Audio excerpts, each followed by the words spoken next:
Hello, welcome. So today we're going to start off with a couple of brand new Fresh to Us posts from True Off My Chest, and then we're going to go into a nice little compilation for bedtime, something you can listen to while you're going to sleep. So if that sounds like your kind of thing, then stick around, sweet dreams, and enjoy. And don't forget to like and subscribe, please. Thank you.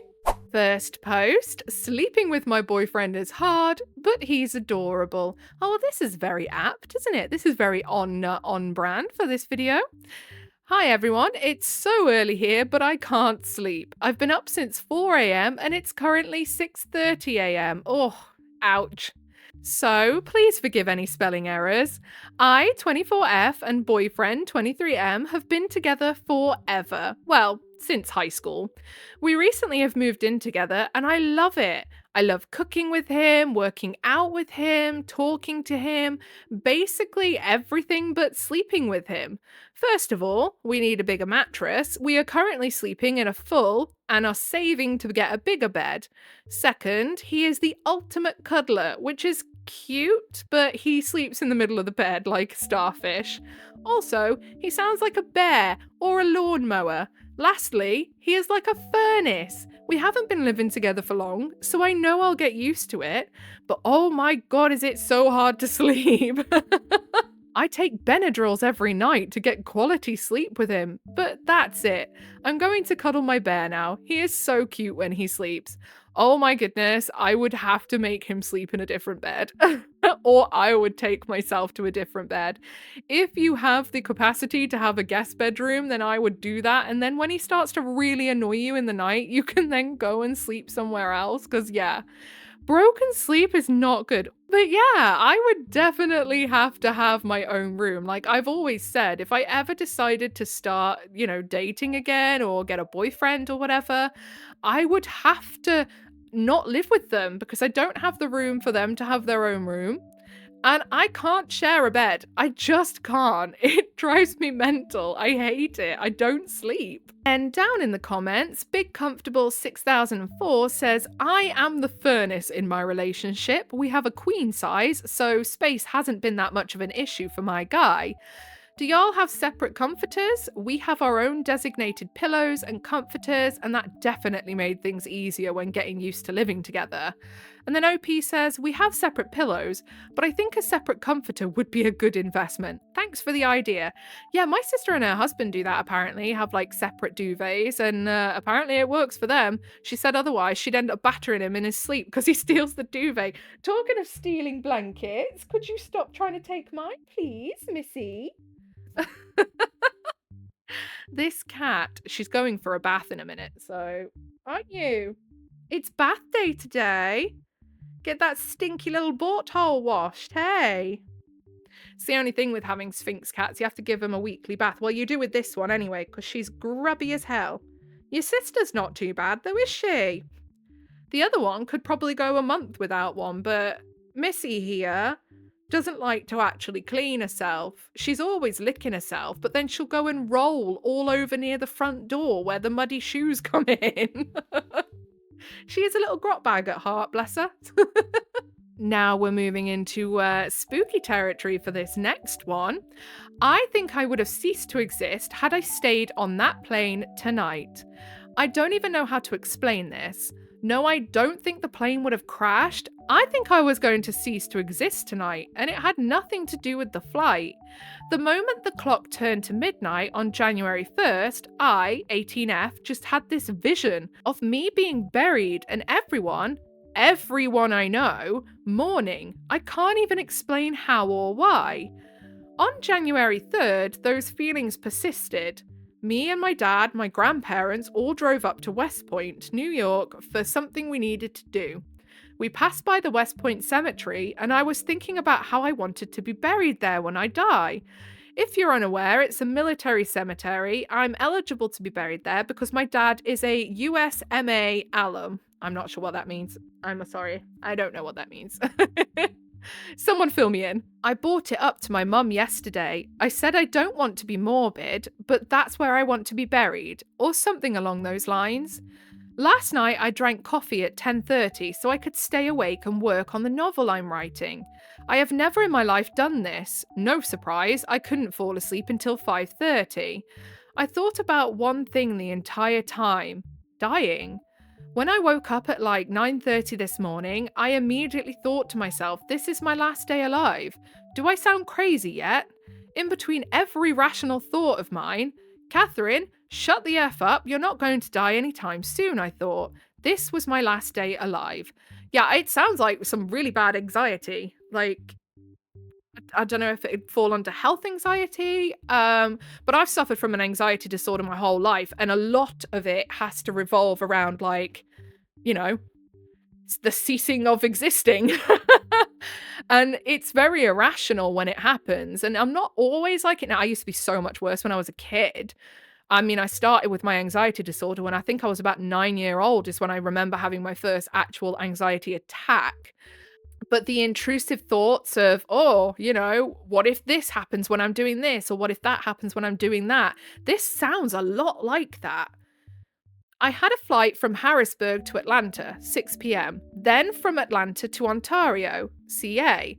I had about 45 minutes between my connecting flights. I was planning on visiting my boyfriend who lives in Cali. I've never flown by myself. I've taken hundreds of flights, but never alone.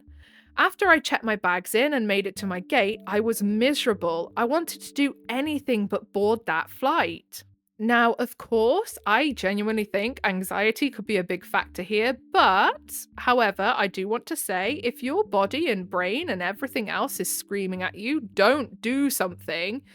Honestly, I think sometimes it pays to listen because we hear about it quite often, don't we, on like the news and on things like, social media where people are sharing their stories of, oh, I had a really bad feeling before I was meant to fly or go on a boat or whatever, so I didn't do it. And then some big catastrophe happened and all the people were injured.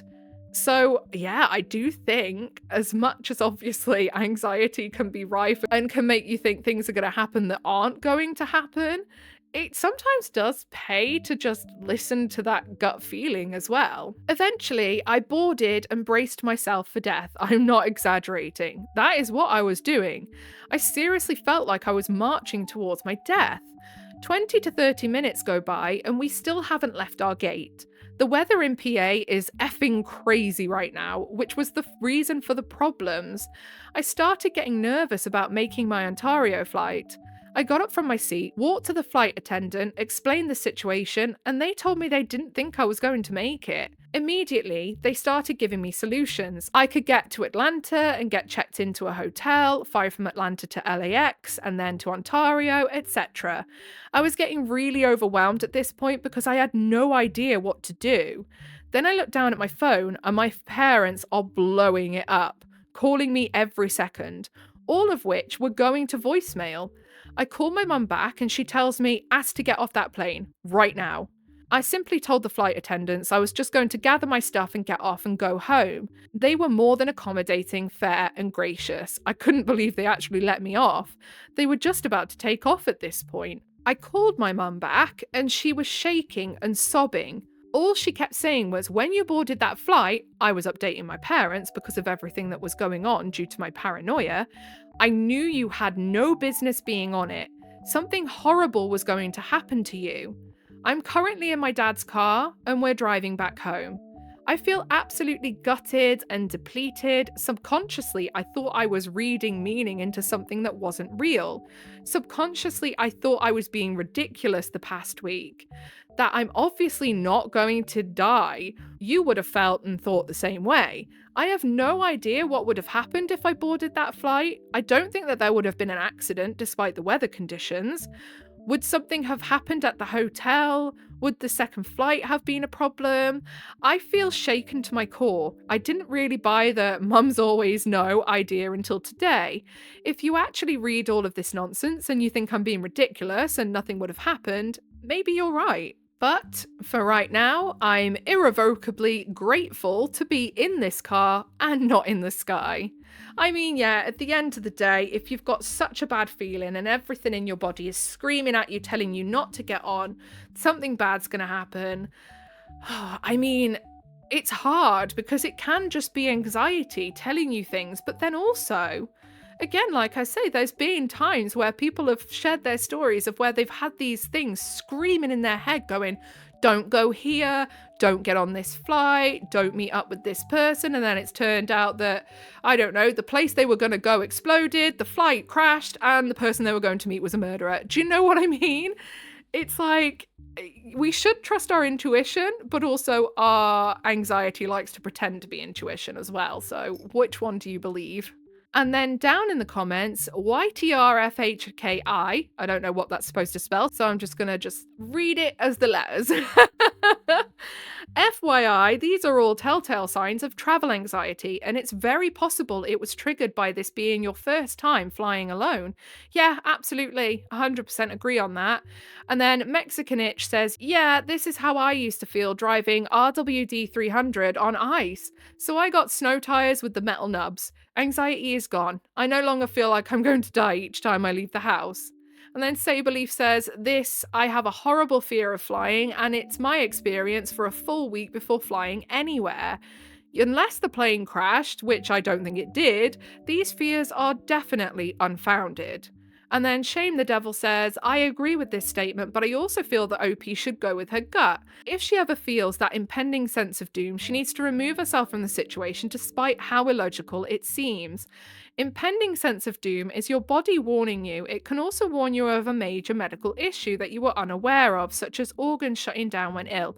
Yeah, absolutely. An impending sense of doom can be a warning sign, but also, if it's happening all the time, it's probably time to get it evaluated for possible health condition, and more so likely a mental health condition. Again, no judgment. I suffer really badly with anxiety disorder. I know what it feels like to just feel that sense of dread. It's horrid, but quite a lot of the time it's completely unfounded. And on that note, it's time to get into the compilation. I hope you enjoy. Sweet dreams! So starting off strong with, am I the butthole for asking my pregnant colleague if she's having a boy or a girl? Today, at our weekly team meeting, one of my colleagues announced that she is pregnant and will be going on maternity leave in April. Everyone reacted with congratulations and excitement for her, and I did too. We all told her we're very happy for her and her family and wish her all the best. A few minutes later, I was in the elevator with her and 3 of our other team members. So, 5 of us out of a total team of 11 people. On our way back to our desk, just for the sake of conversation, I asked her if she is having a boy or a girl. Her face kind of fell and she grimly and shortly said, "Boy." I thought it was strange that she reacted like this, but I let it go. Then, after I was back at my desk, she came back up to me and said that my question was inappropriate and that she was planning on announcing the gender herself, but I forced her to say it like that in an elevator. So now half of our team knows, and it killed the magic. I was honestly really confused and apologised profusely. She lectured me on how I shouldn't be asking personal questions and walked away. She could have just said, I'm not telling anyone. Like, why is it a big deal? She could have just said, oh, actually, we're keeping it a secret for now. But, you know, as soon as we're ready, you guys will all know. Like, how hard is that? That was really easy, you see? See, words are easy. I honestly couldn't have thought that this was in any way a personal question. Is it too personal? I'm a 24-year-old dude and I don't really know anything about pregnant women or babies or social customs, I guess. I was just trying to be friendly. Am I the butthole? No, I don't believe you are. I really don't. You asked an innocent question and she could have just said, oh, we're not telling people right now. See how easy that was? So down in the comments, Winterfox1994 says, not the butthole. Gender announcement and reveals are only special to the person announcing it, and I feel they've gotten out of hand. Quite frankly, she could have just said, I'll wait to announce that myself to everyone if you don't mind, but she decided to be petty as fuck about it, and her being pregnant and hormones isn't an excuse to deflect bad behaviour onto you. Someone who was being kind, asking questions, don't bother getting her a gift. And then someone else says, gender reveal stuff is pretty ridiculous. Oh no, we can't ruin this surprise, when the reality is that no one else really cares anyway. Yeah, exactly. No one cares. They're just being polite and trying to show an interest, you know, to be sociable and act like they're interested in you. Like, I don't think they'll be making that mistake again. And then Winterfox1994 says, not to mention the people who've passed away from the cannons or all the wildlife and the microplastics they leave behind. No one else cares that much. It should be an intimate moment, but everyone tries to one-up each other about them on social media. I don't even enjoy baby showers much either, but I don't mind them. I would, however, have it be more of a family and friends event if I had one and not just girls. I don't enjoy all the games, etc. They are always the same every baby shower, and it's very repetitive, and my social anxiety hates it when they want to play something like charades. No, thank you.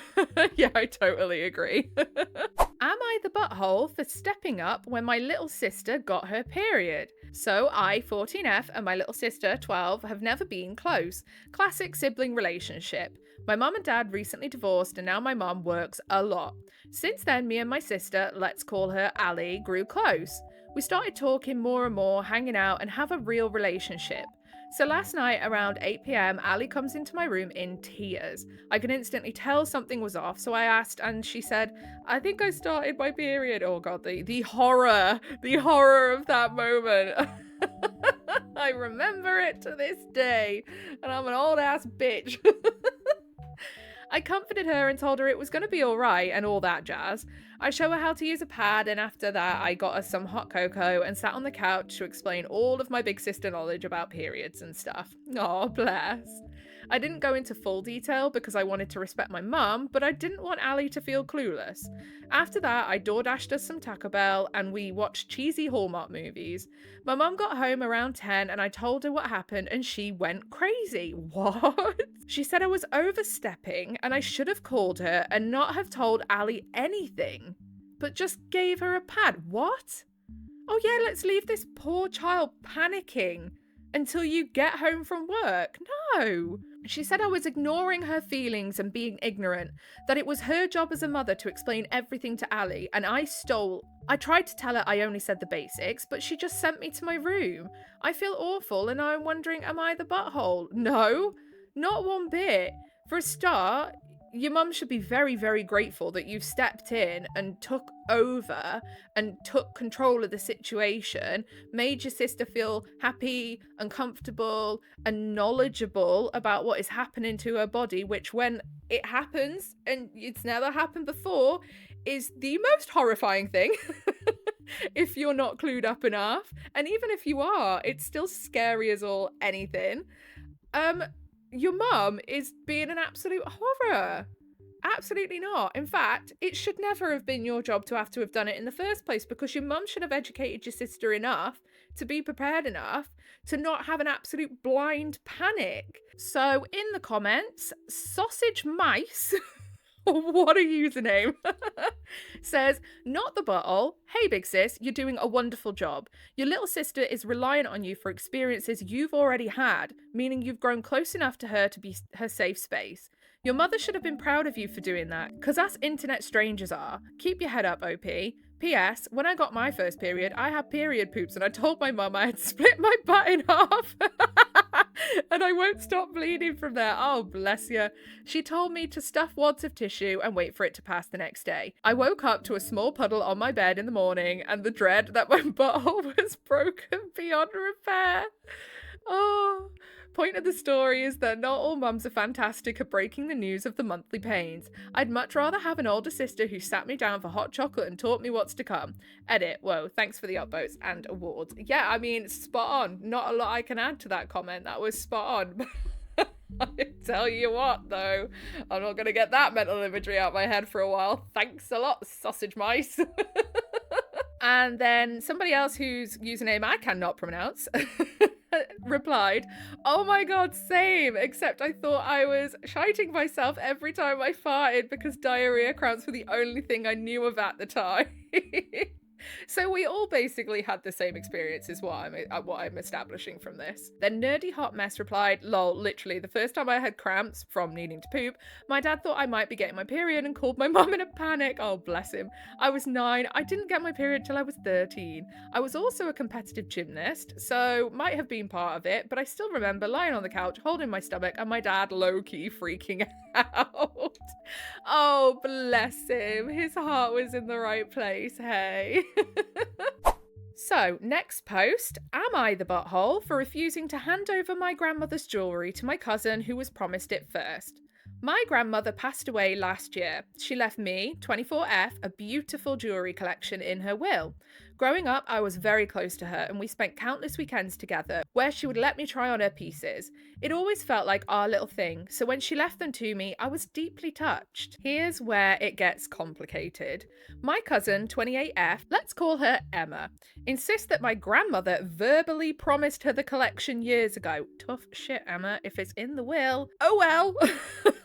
Even though there's no mention of her in the will, Emma claims that the jewellery is hers by right because she was the oldest grandchild and used to model the pieces during family events when she was younger.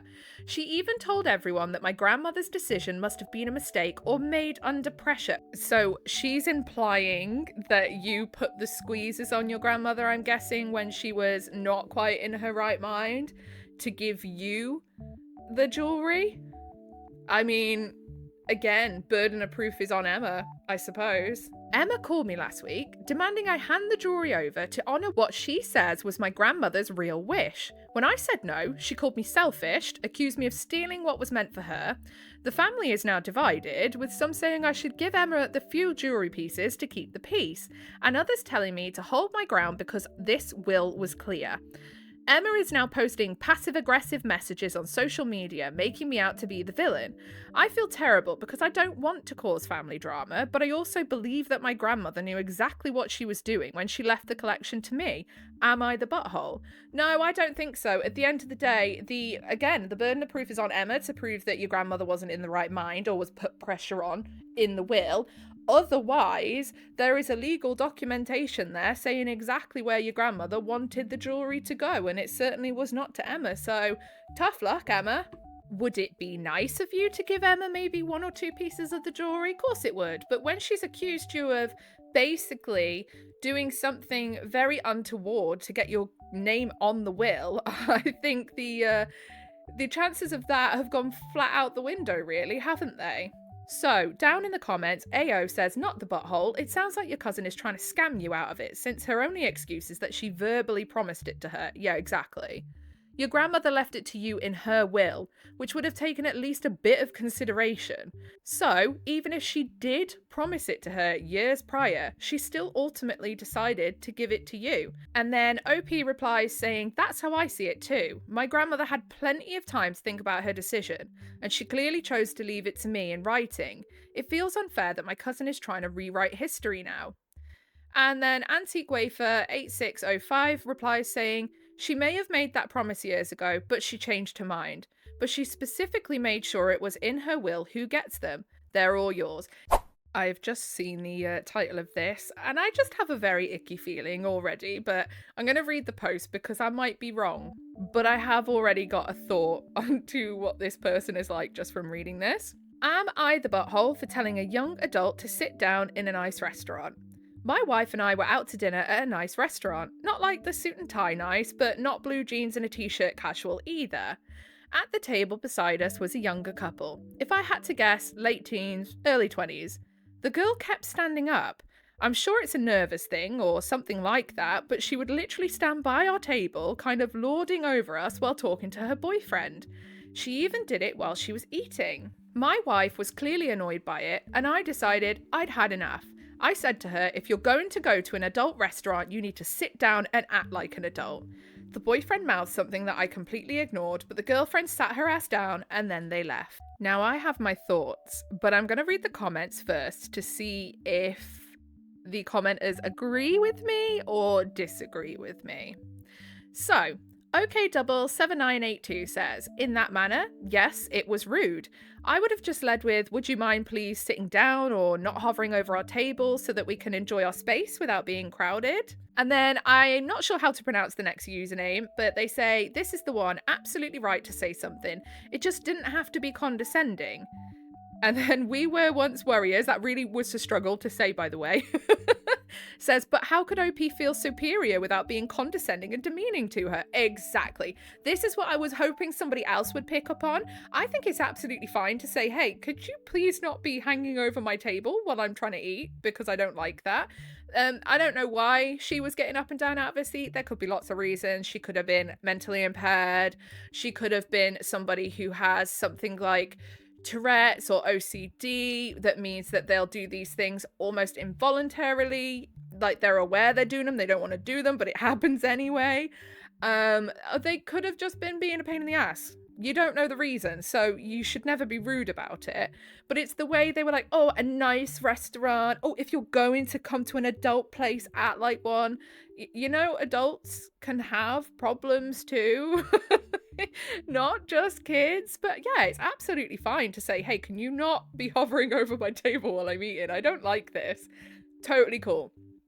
All you'd have to say is like, oh, would it be okay if you could not stand over our table, please? I just get really uncomfortable when I feel like someone's in my personal space and I really don't like it. Sorry to like be a pain, but could you not? There's polite ways to do it. You know, you've got to be very sort of tactical with the way you approach things like that, because otherwise you just come across as an absolute prick.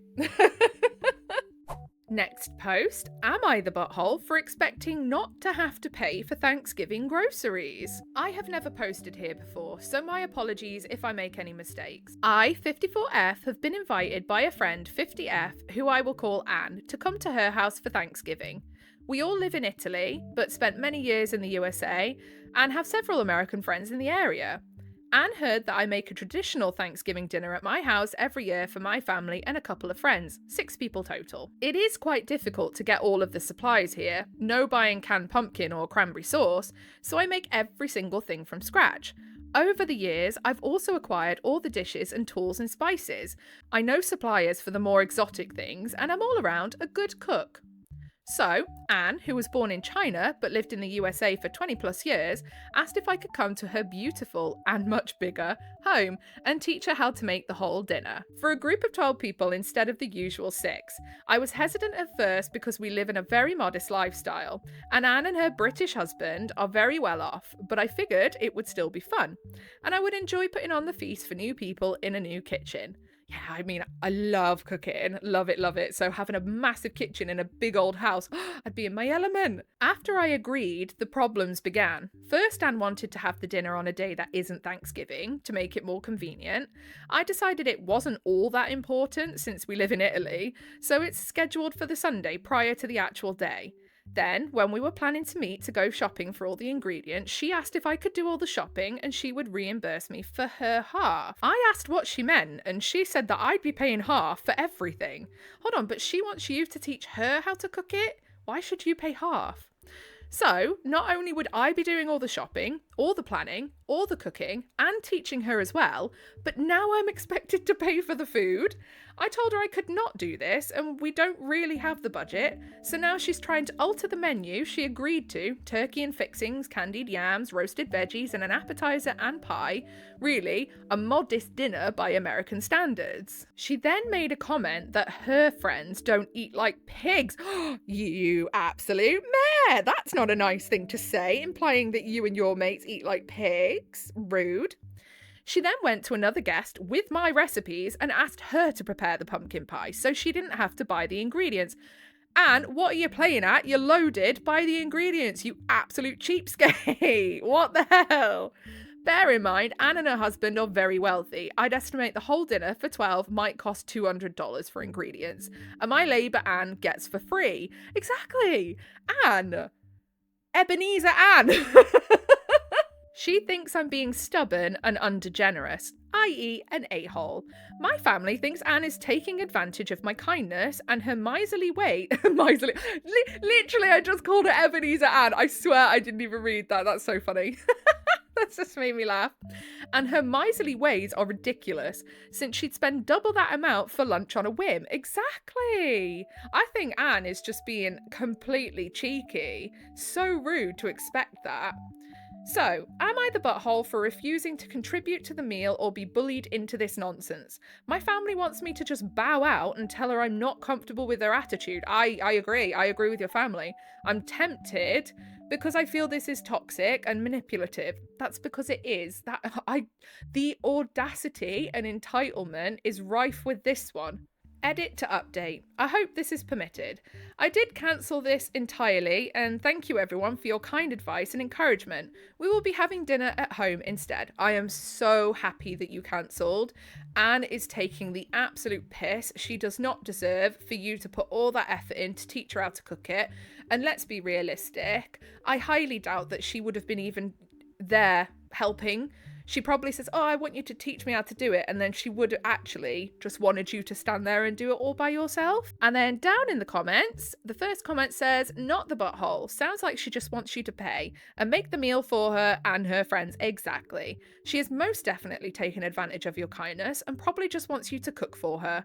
I wouldn't make the meal or pay for it if I were you. And then the OP replied to that comment saying, "I absolutely won't be paying for a single thing. I don't expect to be paid for my time, as my family will be there too, 4 of us in total, so I was willing to make the meal." Oh, okay, so yeah, if she'd have said, "I'll buy the ingredients, you make the meal," so then we've both played an equal part in this, because obviously your family's there as well, I think that would have been totally fair. But I'm expected to pay for the privilege of planning and cooking a meal for 12. That seems ridiculous to me. My family is aghast at the nerve of her asking me to buy half of the ingredients, to be honest. I just wanted to ask outside opinions on if I'm being an a-hole, since we'd be there eating the meal also.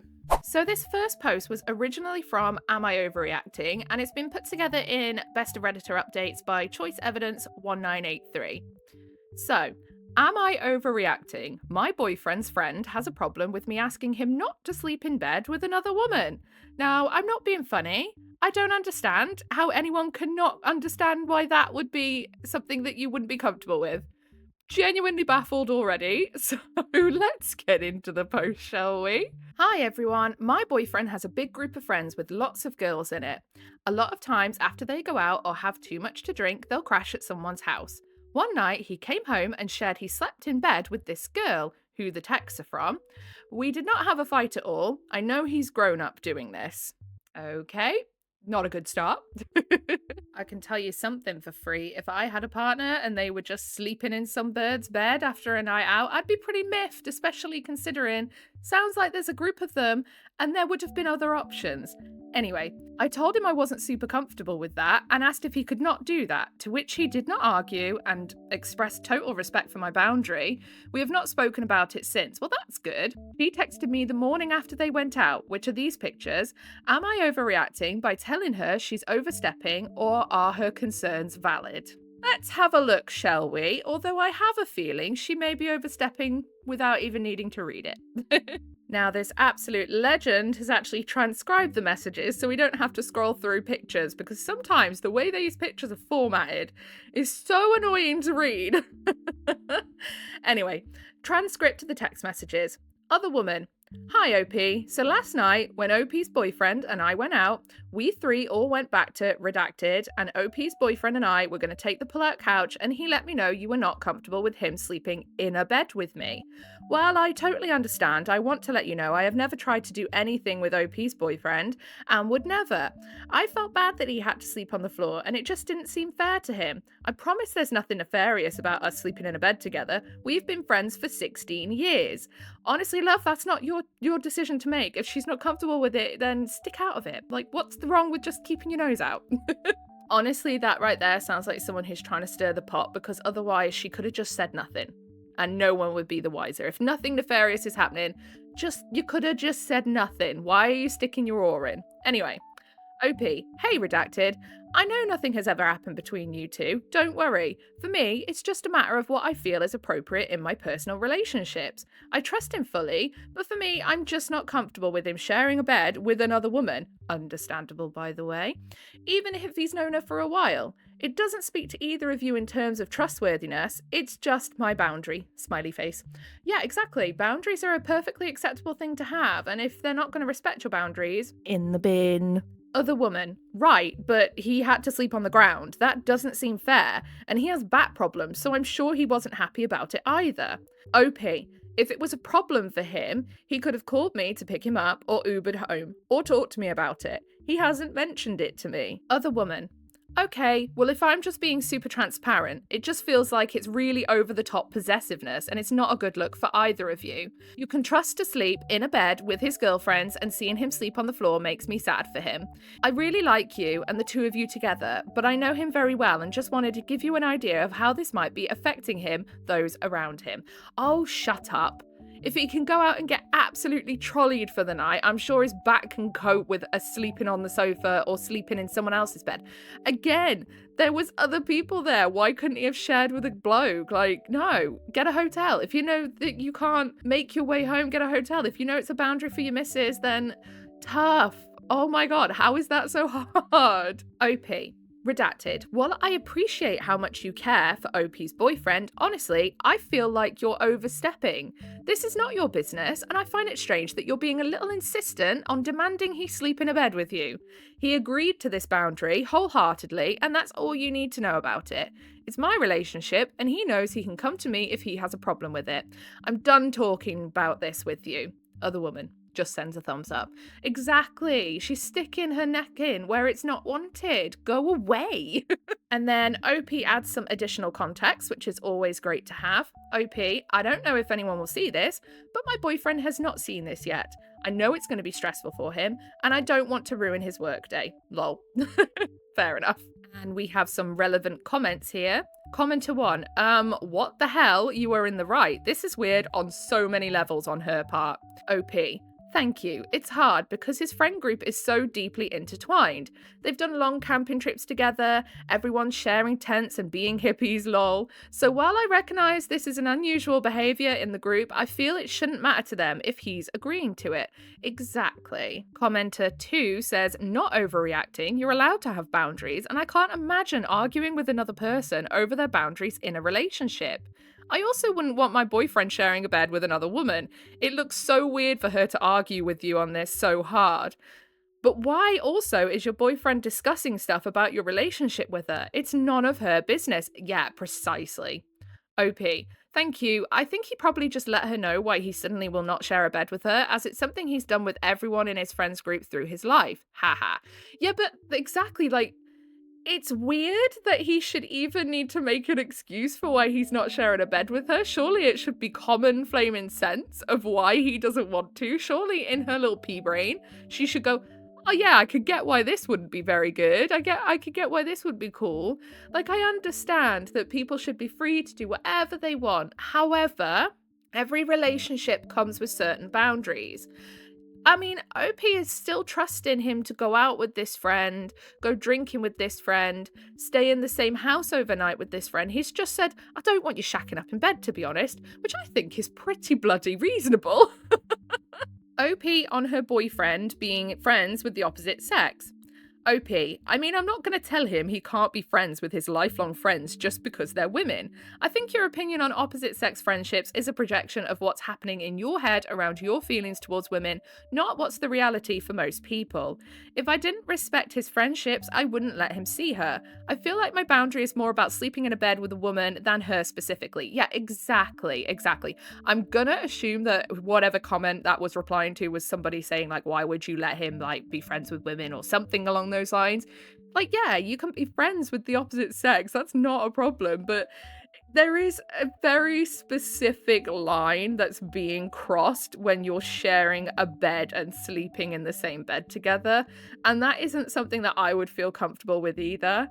And I don't think a lot of people would. I think that's quite a reasonable boundary. OP clarifies upon why her boyfriend didn't take an Uber or a ride home himself after the concert and the bar.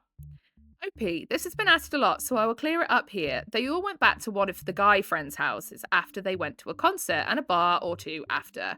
I'm okay with that, as long as he's safe.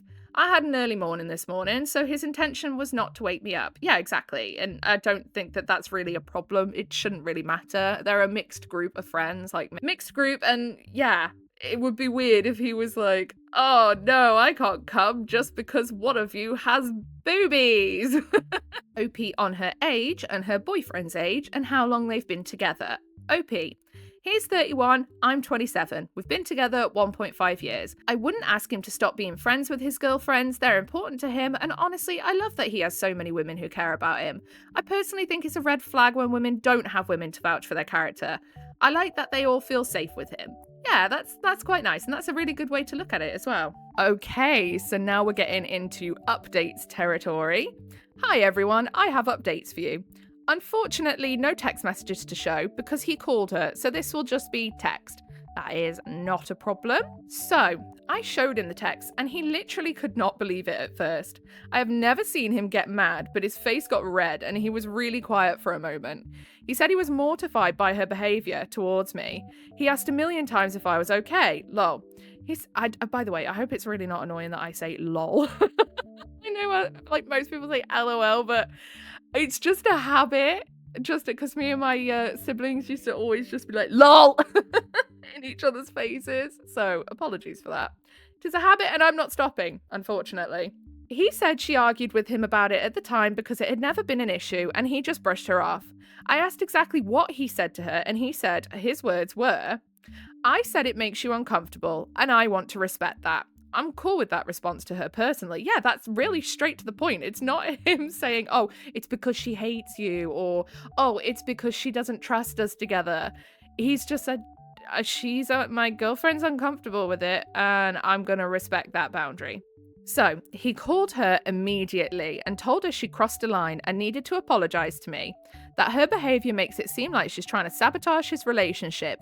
And then he was honest with her that most of the friends' girlfriends don't like her and she needs to reevaluate how she's making people feel.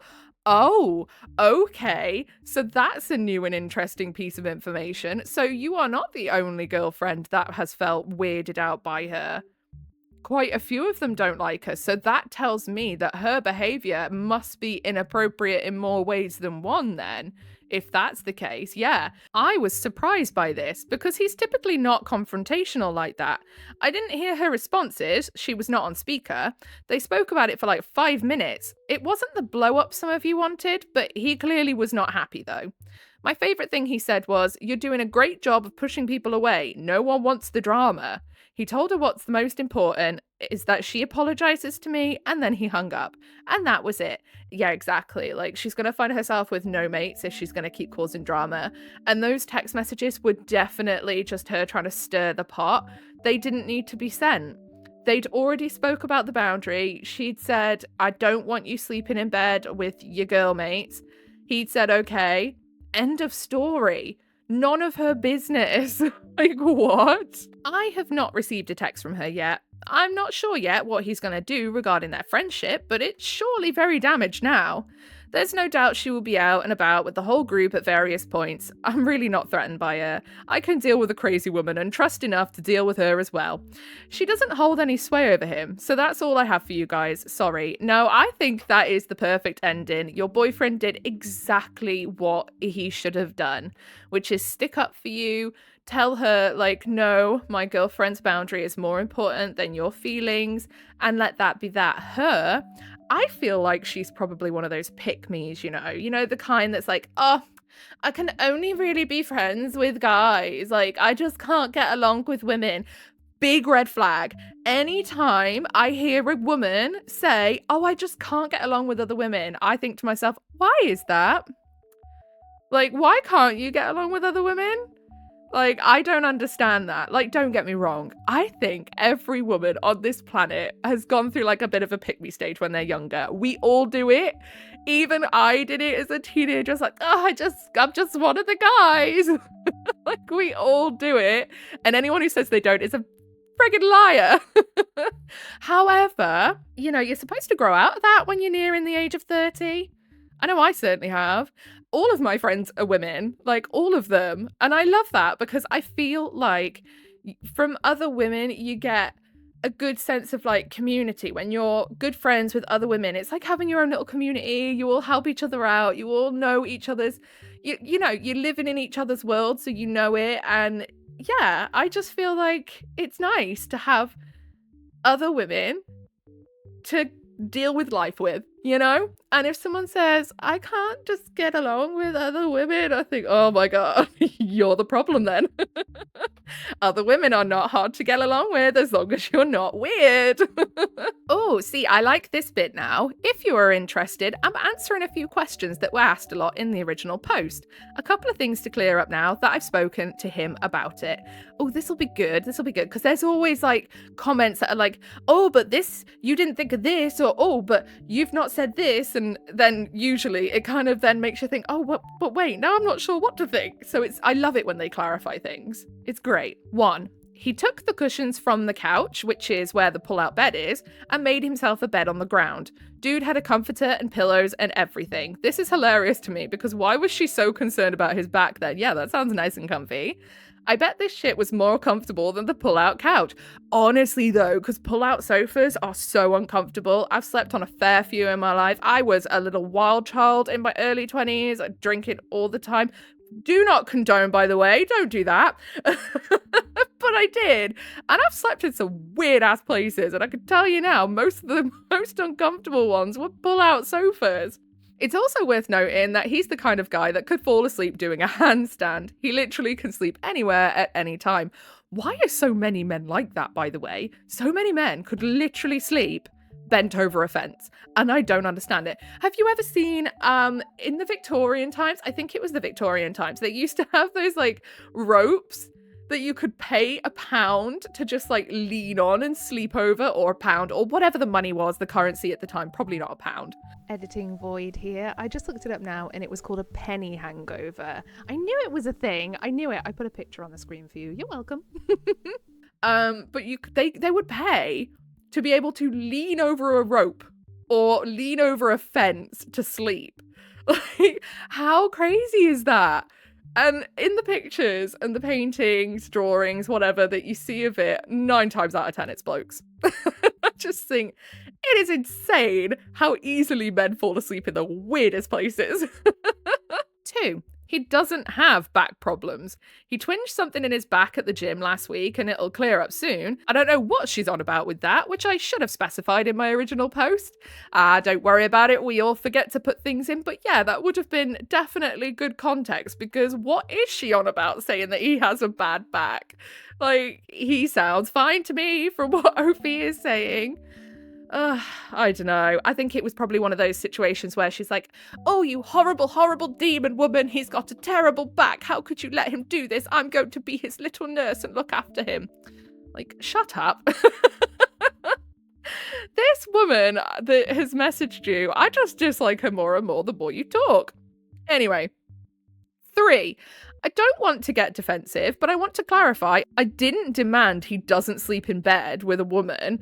I asked him about it. He agreed because it's not a necessary activity in his life. Lol. Exactly. He doesn't need to do it. It's not life and death if he sleeps on the floor for one night. It's an easy one for him to cut out. His words are that he literally has no problem not sleeping in a bed with girls. We're very open, and if something arises, that's the only option. I'm fine with that. Yeah, exactly. Like, this seems all like it's very healthy. I do apologise, by the way, if you keep hearing rustling. I have a new microphone. Yay! I hope it sounds good. I'm sure it sounds better than the one I had before. That's no doubt. But the wire on it is so flaming long and I keep getting tangled up in it because I have to hold the mic close to me. My desk, I'm very tall. I am very tall for a woman. I'm nearly 6 foot. And my desk, it's one of those vanity desks. So it is not made for someone of my height. That's for sure. And my legs don't fit underneath it. So I have to sit quite far away, which means the wire is just sort of freeballing it out here right now. So I do apologise. Anyway. 4. There was a lot of debate about this rule I set, and it was interesting to read how differently everyone feels about it. It's not that I don't trust him, it's that I find sleeping next to someone to be very intimate. Exactly. I think sleeping next to someone is an extraordinarily intimate thing, to the point there is only one of my friends that I actually feel comfortable sleeping next to. Like, she is the only one. And again, all of my friends are women. So it's not like it's because of a sexual thing, because obviously I don't swing for the same sex. I swing for the opposite, unfortunately. So it's not like it's a sexual thing. It's just I find sleeping next to someone is just extraordinarily intimate. So I completely agree with that. I think it's an important part of a relationship to be unconscious next to each other, lol. I'll often wake up kind of intertwined with him, and in my opinion, it's too intimate a thing to be doing with other women. Some other examples of this could be you get hurt if your partner goes to their friends for advice before you. Yeah, exactly. Or if they go out to a romantic restaurant together. It's not sexual, but maybe crosses a line in intimacy. Exactly, and I bet everybody's got their own specific things that if they're in a relationship, they want that to only be between them and their partner because that's what they find to be intimate. 5. I also don't want to share too much about her because I don't want to dox everyone, but she is known to be extremely jealous as all of the friends are starting to settle down with their partners. I'm not shocked that this happened. Yeah, it does come across in that kind of way. Like she's like, I want what you have. I want someone to sleep next to. I don't know. It's just the way that she stuck her oar in that way. It feels like she's trying to stir the pot because she kind of doesn't want to be the only one without someone. Or she's like, everyone needs to want me. No, you must want me and put me first kind of thing. We've all come across people like that, haven't we? 6. I will not be showing him or her this thread. Sorry, probably a good idea. Probably for the best. Top comments. Commenter 1. Your boyfriend had the proper reaction and response to her. Glad to see it was a one-sided concern on her part. Wish you all the best of luck. Commenter 2. It's hilarious to me that some people think the rule of your boyfriend not sharing a bed with another woman is something no one else shares. Like, it's normal for someone in a committed relationship to share a bed with someone of the opposite sex. I'm 40 and literally don't know anyone, even in my 20s, that had close friends of the opposite sex that would be okay with their significant other sharing a bed with someone else. Why would anyone put themselves in a situation where their character could be called into question? Everyone has the right to have whatever boundaries they want in a relationship that makes them feel secure. Precisely. That's it, isn't it? It's one of those that you need to have those boundaries because otherwise you're going to end up really, really unhappy and you'll just end up breaking up anyway. And I don't think if you can't have boundaries over something like that in a relationship, the relationship is not worth it, because I feel like that's a boundary a lot of people would have. Like, yeah, please don't go and share a bed with another woman. Like, don't do that. I don't feel like that's unreasonable, personally. So this post has been compiled by Boring History Fan. So this isn't the original poster, that's just the person who's kind of put it all together and collected it all for us, which is great. It says, HR won't do anything about a co-worker who's angry about my weight loss. Oh, goody. I can't wait to read this and not be annoyed at all. So, HR won't do anything about a co-worker who's angry about my weight loss. Posted February 8th, 2023. This is an old one, actually. I just came back to work after a long emergency medical leave. The TLDR is that after a decade of medical gaslighting, a new doctor ordered an emergency MRI during a routine visit and discovered a mass in my abdomen. Wow, I bet that was absolutely both infuriating and scary. Doctors need to learn to listen. They really do. We live in our own bodies 24/7. We should know if something's flaming wrong. I ended up having an 18-pound benign tumour pressing on my vital organs, and I was about a week away from multiple organ failure. So I'm lucky to be alive, and time will tell if I have any lasting organ damage, but right now, everything is fine. I am so relieved for you, OP. Mentally, I'm struggling with a few things, but the only outwardly noticeable impact is that I've gone from a size 20 to a size 8. Nobody on my medical team anticipated a change this drastic, but I'm healthy and lucky. I was expecting to get a lot of questions from my co-workers because curiosity exists. I had basic emergency surgery, but fine now, answer that almost everyone accepted, but one co-worker, who I hardly speak to. Aubrey. Oh, Aubrey, what are you going to do today to be a massive bellend? On my first day back to work, Aubrey came up to me and said, I wish you had come to me to lose the weight instead of resorting to such drastic measures. Oh, yeah, you know, I just heard about this benign tumour diet. That was just all the rage. Shut up, Aubrey, you absolute tube. You're going to gain it all back, you know. I'll be waiting. Oh, I'd have hit her with a laptop right there and then, you know. But of course, little disclaimer, we don't condone workplace violence here. No, we do not. Anyway, I was aware of Aubrey's reputation, but since we never worked together, I didn't think it would be an issue. She's one of those people who think they're a fitness expert and calls herself a health coach. What's the bet she's a part of an MLM? What is the bet? Money on the table now. Who's betting? Nothing to do with the company we work for. She has a reputation for giving out unsolicited and incorrect health advice and is always commenting on people's food choices. I was speechless when she asked why I opted to get butchered instead of putting in the hard work to lose the weight. Oh, I'm sorry, Aubrey. I just didn't fancy being 6 foot under yet, you know? There's nothing wrong with someone choosing surgical weight loss options, but that's not what happened to me. And I really resented her aggressive attitude and spreading rumours. Yeah. I resent it for you. During my week back, she came by my office at the end of the day in athletic gear, offering to go with me if I was too afraid to go to the gym alone. At the time, I wasn't even cleared to lift my kid, do laundry, or climb a flight of stairs, let alone go to the gym with this crackpot. I don't remember what I said to her, but she left saying I'd gain the weight back because I'm lazy. Oh. In the bin, Aubrey. The next day, Aubrey ranted angrily about me in a meeting I wasn't in. Missed it for a follow-up, ironically. I don't know everything that was said, but the gist was that if I can't dedicate myself to weight loss, I obviously can't see my work obligations through.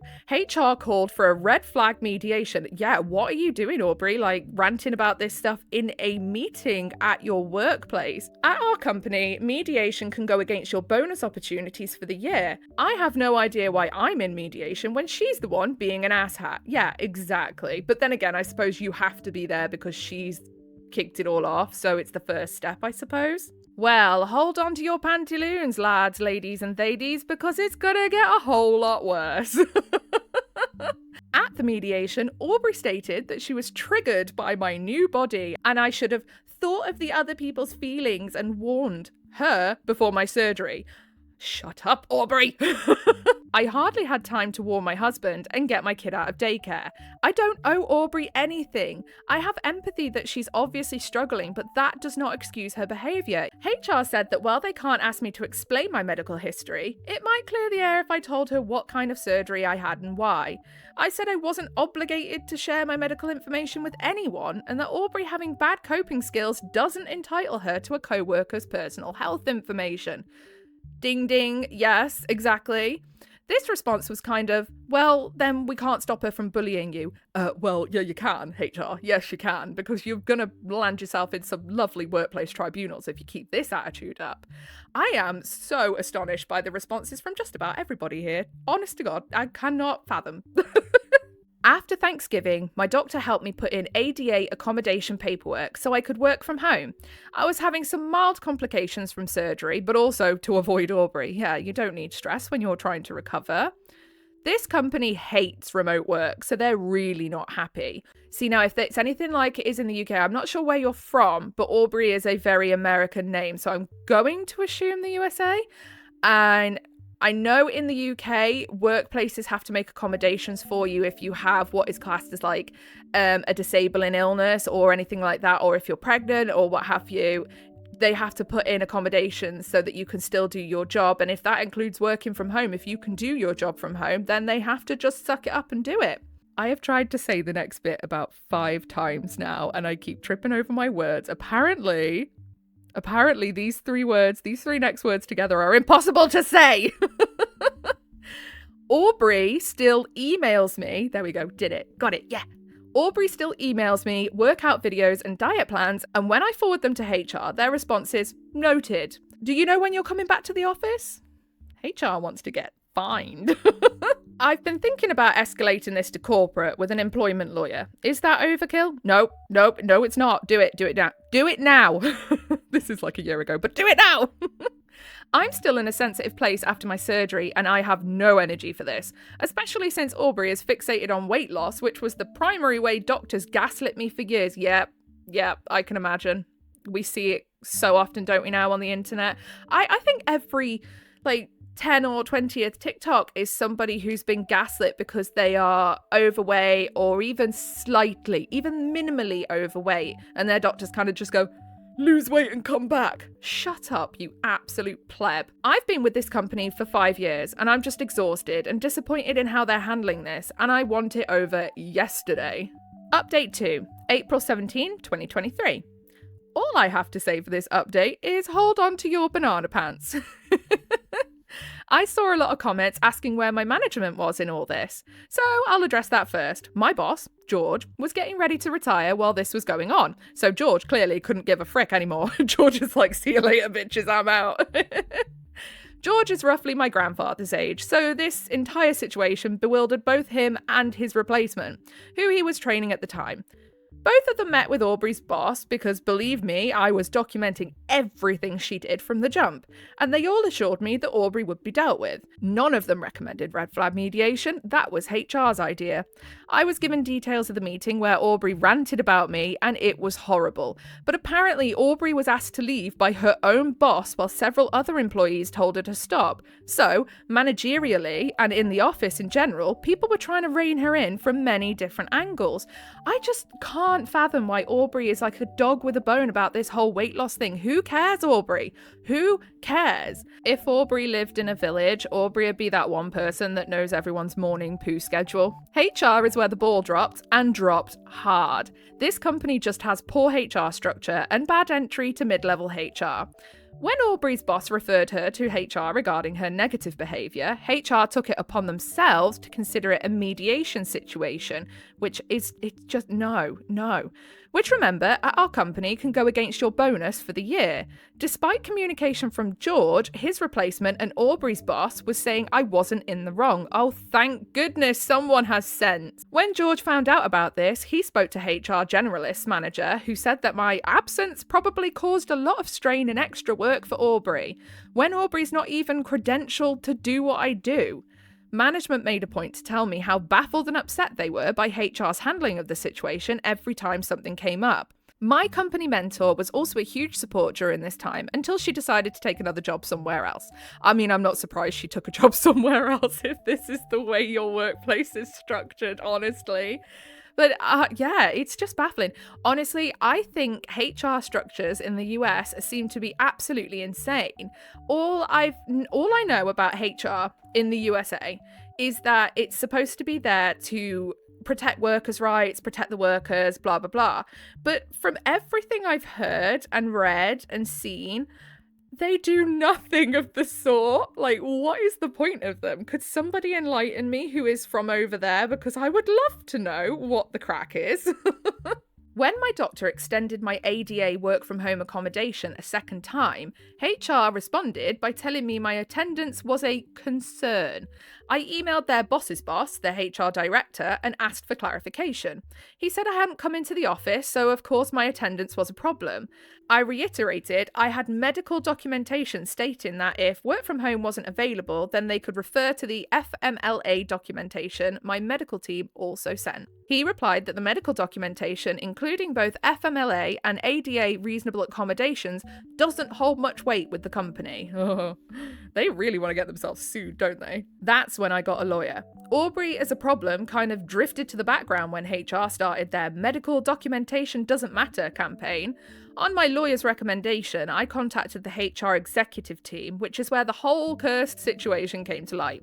And I did check with my lawyer about emailing this update, and they laughed and they said I couldn't leave people hanging after all that. Oh, I like your lawyer. I called the chief HR officer, which for my company is going over like 5 people's heads, but I did it with George's and my new boss's blessing. Honestly, I'm unsure on why George and the new boss can't just override all this and tell HR to go and shaft themselves.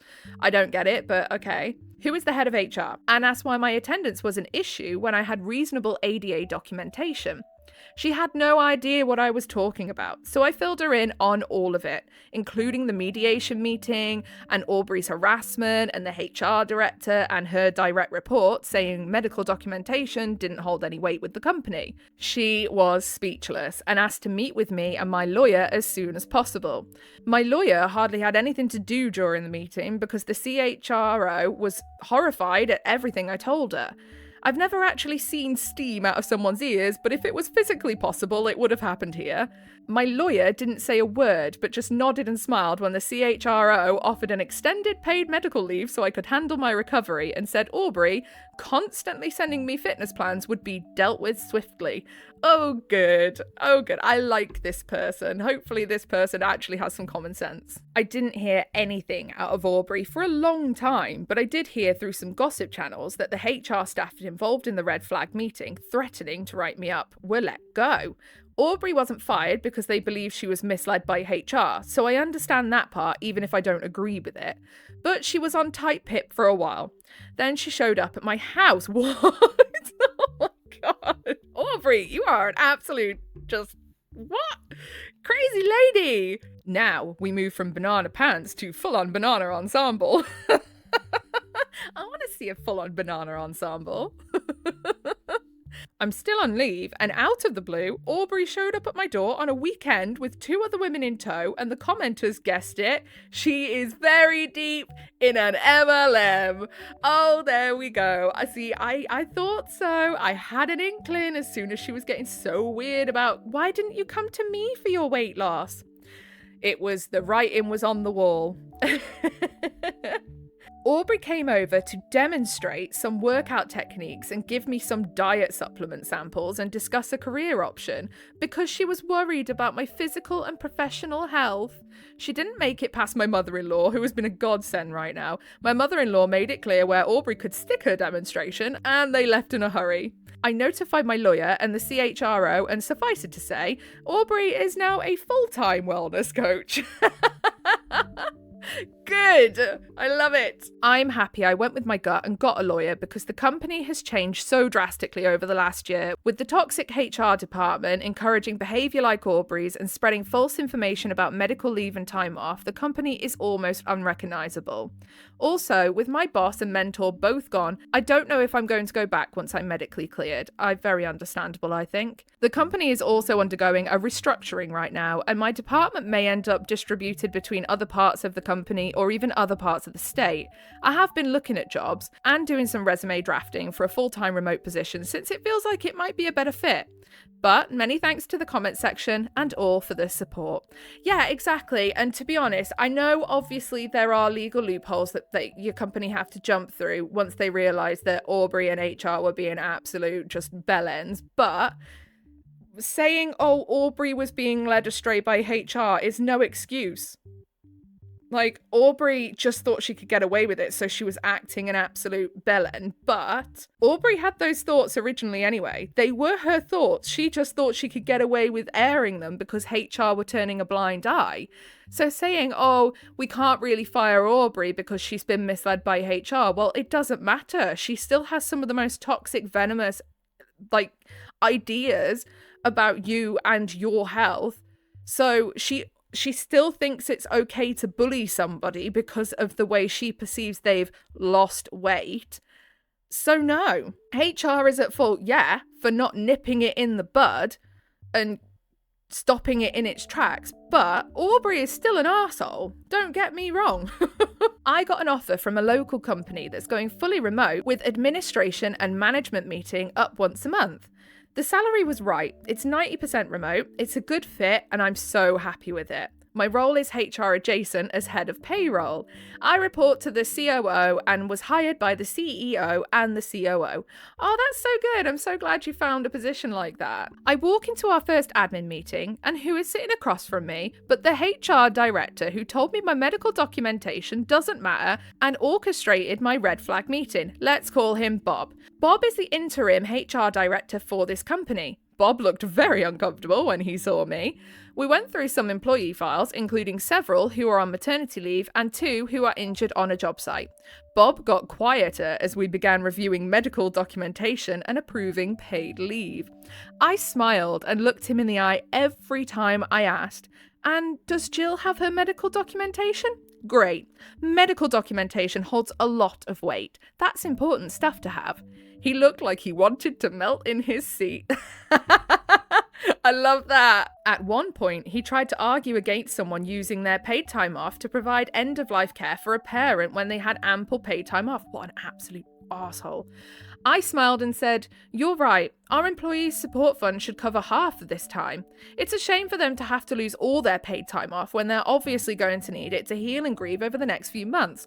Why don't you get me the paperwork for the support fund this afternoon? That's so generous." Oh, that's great.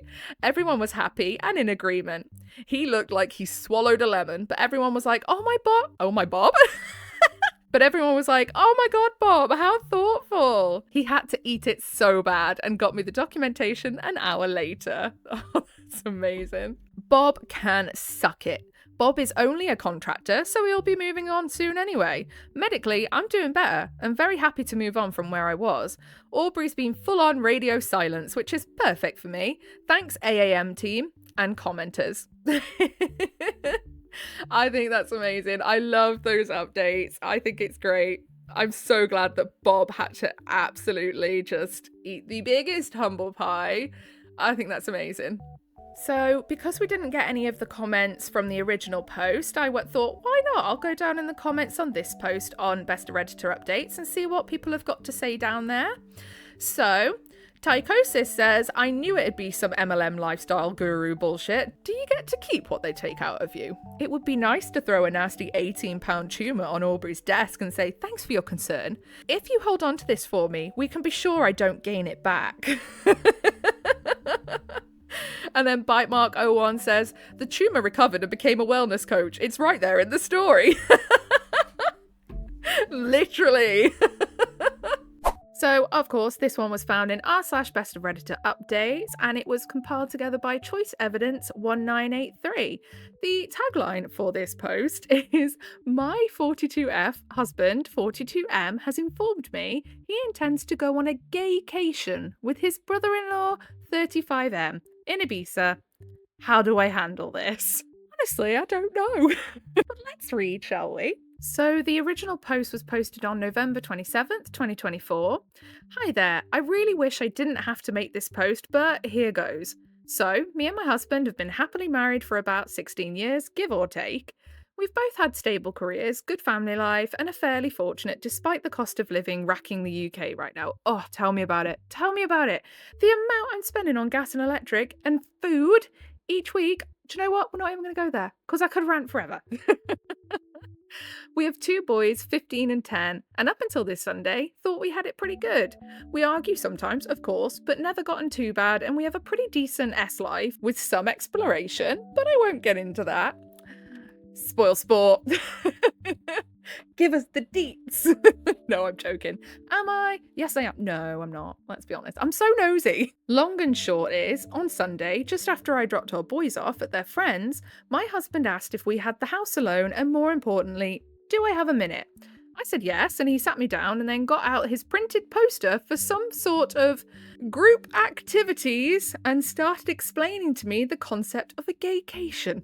Okay, well, I imagine that one knocked the wind right out of you. Now, before anyone even thinks about it, we don't tolerate homophobia here. It is fine to want to explore that side of yourself if that's what you want to do, if you have that side to yourself. However, I think if you are in a straight monogamous marriage, you shouldn't be doing that. And if you want to do that, it might be time to reevaluate your marriage. But again, we don't tolerate homophobia here, so don't even think about it. To the post. How it's where straight men go to somewhere with sun, sand, and booze and become gay for the duration of the trip. But that's fine because it doesn't really count. What? Oh, the mental gymnastics already that this guy is doing. Because what happens on gaycation stays on gaycation. I was just completely silent and mortified. Even more so when he said he was looking into booking a trip to Ibiza next year with his brother-in-law, his sister's husband, to experience it for himself. Oh, so we're going to chuck in a little bit of incest too. Fantastic. Why not? In for a penny, in for a pound and all. In for a pound is probably not the best whatchamacallit to use right now, but there we are. Sorry. When he finally let me speak, I just said I need him to be clear with me. Is he gay? Because if yes, that's okay, but we need to figure out what happens going forward. I didn't let myself get angry or upset. I was just stunned. He swore up and down he's not gay and he's 100% attracted to women and, of course, still loves me and our boys. So I said, "Well, do you think you're bi, maybe?" And he got very defensive, saying how I need to drop the accusations and this is the beauty of the gaycation. It allows straight men to experience gayness without actually being gay, and how it's like going to an aquarium. Okay? I'm really struggling to I'm struggling to connect the two right now. Please, I hope he explains how this is equivalent. And I just want to clarify here, by the way, when I am laughing, I am not laughing at the OP's plight at all. I think this is really awful for the OP's side because obviously her husband is not being honest with himself or her. What he wants to do is cheating. What I am laughing at is the absolute audacity and mental gymnastics of this man.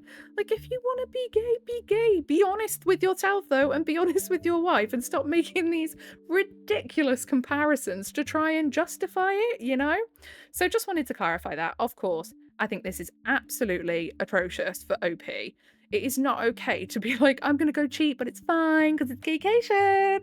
No, that's not how it works. And if it was the other way around, I can guarantee you he'd be so annoyed. He would be fuming. And again, he was adamant he doesn't find men's bodies or downstairsy parts exciting at all, but he needs to experience this apparently. I said, well, I'm really not comfortable because if he was bi, this would be explicitly cheating on me. And he got angry and reiterated he's not. Even if he's not bi, it's still cheating. Anything that involves another person's downstairsy parts, it's cheating. My goodness. Because that's the beauty of the gaycation, etc. I've just had enough and left the room. To be honest, I applaud you for not just going insane.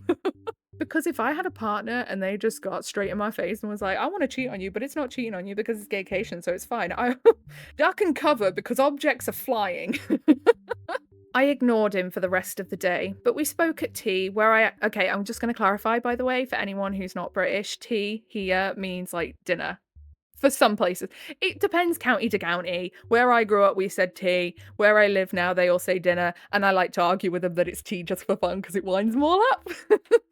Where I again asked him, why does he want to do this so bad if he's not gay? He said he's interested in how gay men's life differ to straight men's, and that unfortunately once the gaycation begins, it's simply impossible for a man to resist, and he must surrender himself, mind, body, and soul to the gaycation or be destroyed.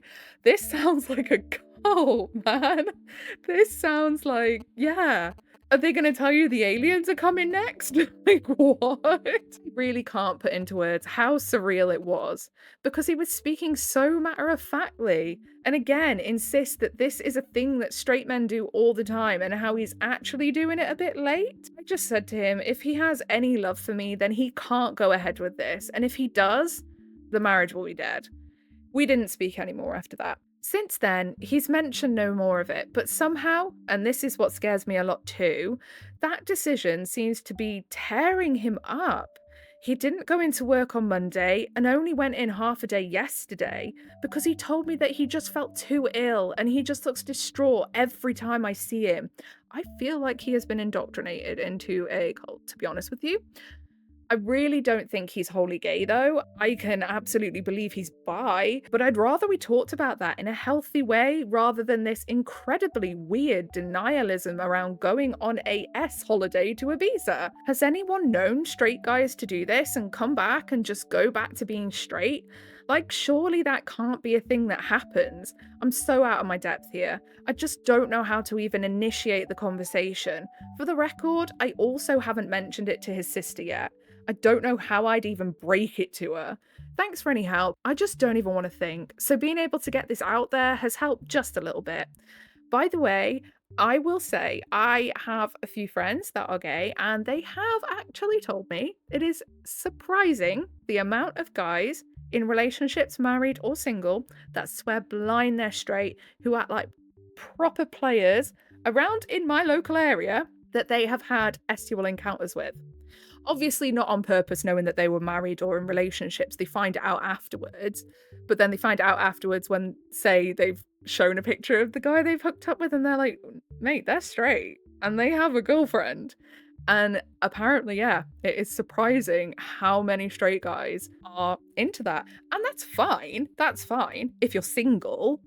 If you're in a relationship, with a woman or a guy, it is not okay to be cheating like that. I don't care what your reasons for it are. It's not okay. You need to have a talk, you need to have a conversation, and you probably need to break up if you want to go and swing it about elsewhere with other people. But yeah, apparently it's more common than you'd realize. And I think just a lot of guys just have a lot of internalized homophobia. So they'll swear blind that they're not gay, but they've got nothing against people who are. But actually, they really do, because they actually kind of have a lot of bi tendencies and they don't want to admit it to themselves. But that's a story for another day. Edit. Wow, this blew up. This has been incredibly sobering, and I think I've now confirmed what I already knew to be the case. The marriage is dead, one way or another. In a way, I was in denial myself about that. I have contacted my sister in law, and she initially screamed at me, calling me a liar, and even insinuated I was trying to steal her husband. She rang back shortly after and apologised and admitted she was in deep, deep shock. Yeah, as you would be, like that you've just found out your fella's planning on going on a holiday just to basically bang other people. I think you would be in shock, wouldn't you? And the amount of gaslighting, by the way, that this husband is doing, he's trying to really manipulate her and gaslight his wife into thinking that it's okay to go and do that. It is absolutely not okay. That is cheating, my friend, and it doesn't matter where you do it. I have asked my parents to look after the boys, and we're going to meet tomorrow to discuss this deeper. I have also texted my husband and told him he will need to make alternative accommodation arrangements, but he will not be sleeping here tonight, and a bag will be waiting for him. Not sure if the mods want to lock the post or not, but I think I've got my answers. Thank you all for the kind words, especially Champion Flight, who really gave me the good dose of reality that I needed. P.S. I see a lot of people asking about the aquarium. Yeah, I really want to know what that is all about. And at a risk of doxing myself, there is a pretty famous aquarium in the UK called The Deep. At the very end, you walk through a tunnel that goes underneath the main fish tank, so it's quite immersive, I suppose. I'm still not understanding the connection between a gaycation and going to the aquarium. I don't get it. Unless he means like walking through a tunnel, but I still don't get it. My husband explained the aquarium thing in that it's a bit like you go there and you observe the fishes. You even get up a bit close, but you never actually enter the water. Get emotionally invested, he means. Or become a fish. He means become gay. So it doesn't really count. Yeah, but you're not sticking your fingers in the fish, are you, mate? Or other things. So it's not the same. It really isn't. And having a look at a clownfish is a bit different than getting up close and personal with someone's chocolate starfish. Okay, that sounds like it's a connection, but it's not. It was a very bizarre analogy, and I pointed out that it still makes no sense, and he just got more in a huff and how I just don't get it. And frankly, I still don't. No, I don't think any of us do, love. I think we're all with you on that one. Relevant comments. So, commenter 1 says, your husband isn't proposing a gaycation, he's proposing cheating on you with men while he's using magical thinking to pretend it doesn't count. The fact that he's planning this with his sister's husband makes it even more disturbing. Yeah, absolutely. His bizarre explanation about surrendering mind, body, and soul isn't straight man curiosity, it's someone desperately trying to justify exploring his sexuality while keeping his heterosexual marriage. Yeah, it's, again, you can do that, but you need to be honest with yourself and honest with your partner. His depression about not being able to go isn't about missing a vacation, it's about being forced to confront his sexuality without his convenient "what happens in Ibiza stays in Ibiza" excuse. His meltdown over not going shows how desperately he wants to avoid facing this reality. OP. I read over this multiple times, and I guess the worst part is I know you're completely right. And then OP's thoughts on whether OP should consider about the divorce. OP. I wanted to avoid the divorce option, but I guess it's my only option, isn't it? Commenter 2. So, this is just a thought, but I'm wondering if he was really planning on doing the gaycation or if this was just a cover to try and get you to agree to it. What if the real plan was to get with women while he's down there? OP. That, I hadn't really thought of that, to be honest, and now the thought terrifies me. From the way he was talking about men, the fact he had a poster for a gay extracurricular group activities, I mean, it's one hell of a bluff, surely. Yeah, I mean, to be fair, It's one thing to make a cover up and be like, we're going on a lad's holiday, and actually they're just gonna go hook up with women. But to say, oh, I'm going on a gaycation, I, to be honest, don't think he's trying to cover up that he's actually gonna be sleeping with women. Although who knows, some people's minds work in a really weird way. He might think that if he tells her he's going to sleep with women, that it'll knock her off the scent. Sorry, if he's going to sleep with men, that it'll knock her off the scent, and then actually he's doing it with women. And he probably thought, oh, she's less likely to be annoyed about me going with other men than other women, if that was the way he was thinking. But I highly doubt it, because that's a really convoluted thing to do. Commenter 3. Tell him you were going to have a straightcation while he's gone, and you were going to surrender your mind, body, and soul to other men. Honest to God, if my husband proposed this to me, I'd use his time away to pack up, move out, and have divorce papers waiting for him. Absolutely. Honestly, I feel so bad for the OP, because this is just like her husband's basically just come in, told her he wants to cheat on her, tried to gaslight her into feeling bad about not being okay with it, and it's just treating her like she's the villain. And he's literally come in and said, like, I want to cheat on you and put my wee in other people. No, my friend, that's not how marriage works. Well, it's not how a monogamous marriage works. Hold on to your grundies, ladies, lads, and theydies, because we have an update. Update November 28th, 2024. So, when I last posted, I'd contacted my husband to tell him that he wouldn't be staying at home tonight and a bag would be waiting for him.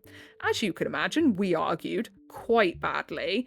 I won't get into the specific details, but no, I'm 100% on board with the fact, at a minimum, he's bi. Might even be gay altogether. We've had arguments in the past, but I've genuinely never seen him have such a childish tantrum before, screaming about how I just don't understand the gaycation. Absolutely despise that phrase now.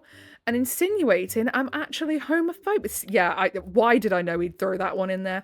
And insinuating I'm actually homophobic because I refuse to allow him to participate in this cultural exchange with the gay community. Yeah, that's not what that is. I don't know what would count as getting involved in the cultural exchange with the gay community, but that, my friend, is not a cultural exchange. That is a body fluids exchange, and that is a totally different thing. A lot of you said to ask him if it'd be acceptable if the roles were in reverse, and I did say, would it be acceptable if I went and slept with other guys during that weekend? Like effing clockwork, he was very angry and offended, saying it's completely different because a gaycation means nothing, and what happens on the gaycation stays on gaycation, etc. So, doesn't actually count, whereas I'd just be straight up cheating. This guy's so deluded, it's unreal. Well, I turned it around on him.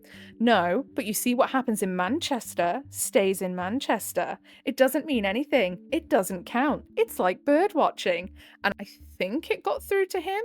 He went all quiet and then started crying, admitting the thought of me sleeping with another man is destroying his heart, but relationships need sacrifices, so agreed, while in tears, that when he goes on gaycation, I'll get 1 week in Manchester to do whatever I want. He doesn't want me to, but that's fair in a twisted way, he supposed. Someone get him an Olympic gold medal because these mental gymnastics. I told him to get out of my house. Thankfully, he left without a fight. I know it's incredibly petty, but I also drained the joint bank account, legal in the UK. Good girl. So he couldn't try to use it against me. About an hour later, I got rang up by his mum, my mother-in-law, who just screamed and screamed at me about being a cheating hooer, how I was horrible, what about the kids, etc. Oh, he's gone run back to mummy then, filling her head full of lies, has he? What a big boy. When I finally got my composure back, I just said, ask your son about the gaycation. Obviously, at first she got angry, but I said no, just ask him about the gaycation. He'll explain, but she called me an effing joke and hung up. Later on, getting into the evening, got another phone call from her in floods of tears. She was very apologetic, and I told her she doesn't need to be the one to apologise. She was so upset she put father-in-law on the phone, who, while he sounded calm, I could just sort of tell he was on the warpath. Again, very apologetic, and said he overheard that phrase, asked my husband, and husband initially said, no, it's nothing, before explaining how it's a modern thing men do, etc. I gave them the same spiel about how what happens on gaycation, men can't resist the gaycation, how a man must surrender to the gaycation, etc. Father-in-law just said they told him to leave, or they'd call the police. Don't care where it goes, but he wasn't staying there. Husband tried to call me while I was on the phone, but I just ignored it, and father-in-law said he was so sorry for me, and they have my corner in this, so that's one thing. Told them to be there for their daughter because it sounds like brother-in-law is involved. Husband didn't tell them that, and father-in-law just said he had to go because he was so angry. Got a text from my husband after the phone call, which was all weirdly rambly, saying about how I'd abused the gaycation to destroy his marriage and destroy his life, and again insinuated I and his parents were homophobic for doing such a thing. Told him we'll talk when he grows up and blocked his number. I took a day off work myself to have the locks changed this morning, so that's £500 gone, but whatever. At least I know he won't be coming back. I'm going to look into how to proceed with a divorce and then we'll move from there. Yeah, this is the thing. It's nothing about being homophobic and whatever he wants to throw out there to make himself feel like the victim. He wanted to cheat with multiple people. That is the problem. It doesn't matter who it is. It could be a big blue flaming whale. For all anyone cares. Cheating is cheating, mate. Doesn't matter who you're sticking it in, it's cheating. Oh, of course, there's also the brother-in-law. So, I haven't yet met with sister-in-law. She was in such a state and has taken this far worse than I have, for reasons that'll be clear soon. We're going to maybe try tomorrow, but we did talk over the phone and I eavesdropped on the conversation with her husband where she put her phone on speaker and I went on mute. I love that. Her husband got home earlier. She made him come home, told him there was an emergency, and just said to him, "Can you please explain what a gaycation is?" She told me afterwards she was praying he'd look confused or just be like, "What?" or anything like that. But instead, he just sat her down and explained that a gaycation is a new thing where straight men go to gay hotspots and participate in gay acts, but it doesn't count because there's no investment. And because what happens on the gaycation stays on gaycation, he said it's like writing down angry thoughts and putting them in a drawer. Okay, so he's just as bad as comparisons as OP's husband is then, we see. You never have to see them again. Whole time, sister-in-law is in tears as he's just calmly bats off the same points my husband did about how it doesn't count, and he even did the whole, "It's impossible to resist, you must surrender or be destroyed" shite. I seriously think they must be speaking to a dom or something, or they're even male doms, because surely neither of them are that into this to actually make that up on their own. I really don't want to go into what was discussed for her sake, but it did become very apparent to me that brother-in-law is into... I can't read that. My video will not get shown to anyone if I read that, so feel free to read that right now. I'll give you a minute just to catch up on the text and read that. And at times conflated that to the concept of a gaycation. There was this utterly surreal moment where sister-in-law is just trying to wrap her head around this while also in floods of tears, and he explains so genuinely, so matter-of-factly, that for most men, the gaycation is either a one-time or annual thing, but some men go on the gaycation for years, and others simply never return because they use hypnosis and mind control to be totally feminized into a state of permanent pseudo-gain. This sounds like a flaming cult. I had to stop for a minute then and just like actually reread that because this genuinely sounds like a religious sect, like getting their teeth into people. That's what this sounds like. But for a gaycation. What? This is crazy. She said in disbelief, surely if you're taking it up the back end willingly because you want to, that makes you gay. And he said, no, because that's the beauty of the gaycation. You can do all this stuff, but you don't interact with the wider gay life experience. She asked him if the Essie stuff is what he wanted, and he said, not on a long-term basis. And was adamant this is something all straight men do, but she wouldn't get it because she's a woman. It's not. It's really not. If it's what you're into, that's totally cool, but you need to be honest with your partner. I feel so sorry for these two women, I really do, because they've just been absolutely smacked in the face with this out of nowhere. And I bet you any money, these two guys have been going on about this and planning this stuff and maybe even doing stuff for a long time. And this is just so heartbreaking for those women, I can imagine, especially when there's children involved and marriage. Like, oh, as much as I know it's fun to sit here and read how ridiculous these men sound, obviously, because they're just coming up with a load of crap like the aquarium analogy and the bloody, what was the other one? I don't know, can't remember. But when you get down into it, into the nitty-gritty of it, these are two families that are being absolutely blasted apart by what sounds like some strange cult in Ibiza. Then there was more insinuations of homophobia. Well, that marriage is dead too, I suppose. The whole ordeal ended when she said to him he has a choice to make, and he said, no, he doesn't need to make this choice, because the beauty of the gaycation is that it allows him to keep his marriage, because it doesn't count. That is not for you to decide, my friend. She said, that's not the choice. The choice is whether he's leaving the house that night or she is. The only good thing he did was leave. Me and my sister-in-law spoke about it after that, and I'm just still utterly stunned. I understand she's gone to her parents for the support. What exactly did we do to have our lives destroyed in such an abrupt, bizarre, and embarrassing way? Per some advice, I'm going to look at devices and bank statements to see if I can find any definitive proof of cheating. After that, I suppose figure out how I tell the boys why their father won't be coming home. Good luck trying to find a PG version of that to tell your kids. I wouldn't even tell them why. I would just say, look, you know, mom and dad, we're not getting along. This happens sometimes. We still care about each other. We still love you guys. We still want to work as a family, but doing it separately as people. Edit. Spoke to other sister-in-law. My husband's family is older sister, him, younger sister, original sister-in-law, and gave her a skimmed down version of it. She asked her husband, and thankfully he was deeply confused, but then mentioned about 2 years ago at a birthday party, he was approached by my husband and brother-in-law about signing up to some online boot camp around those words on the screen. Again, I am not reading them out.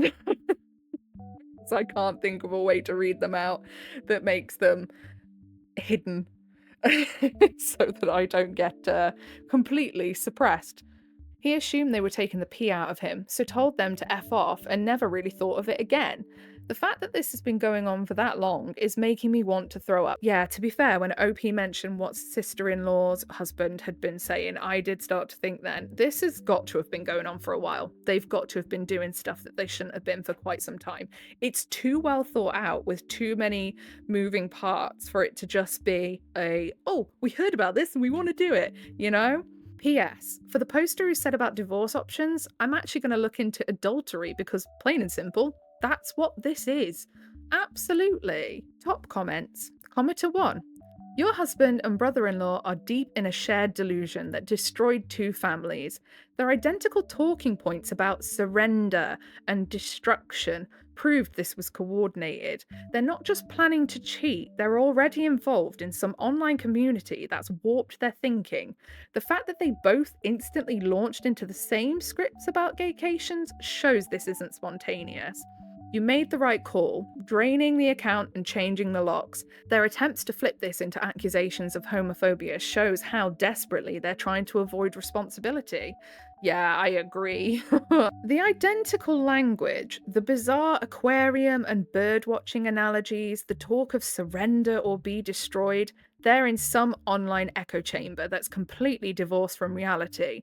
When your husband agreed to let you have a Manchester week while crying, he revealed the whole lie. He knows exactly what this is: cheating.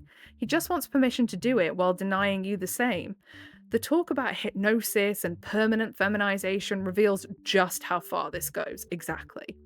Get a lawyer, protect your assets, and document everything. This will get worse before it gets better. Focus on protecting yourself and your children because they're too far gone in their shared fantasy to see the destruction they're causing. What a pathetic hill for two men to die on. They destroyed their marriages, traumatized their families, and alienated their parents, all while insisting none of it counts because they made up special rules about it. They want to cheat without consequences, and they found an online community that validates this fantasy. Yeah, I agree. And then down in the comments of the Best of Redditor Updates post, Mahai says, what pushed me off the cliff was when brother-in-law said he doesn't need to make a choice because the beauty of the gaycation is that it allows him to keep his marriage because it doesn't count. He's defo been kissing OP's husband at the family get-togethers. Yeah, I think so too. Aventine replies, that's my thought as well. There's no reason for both of them to share this niche if they're not sharing with each other, and who knows how they are sharing. Good thing for OP they are dumb enough to prepare a speech on how they are going to cheat on their wives instead of just going to Ibiza. Yeah, like crazy, crazy, crazy. Probably because they knew that there was a high likelihood they'd get caught and they wanted to like get in there first, or they are just that deluded. It's one of the two, take your pick.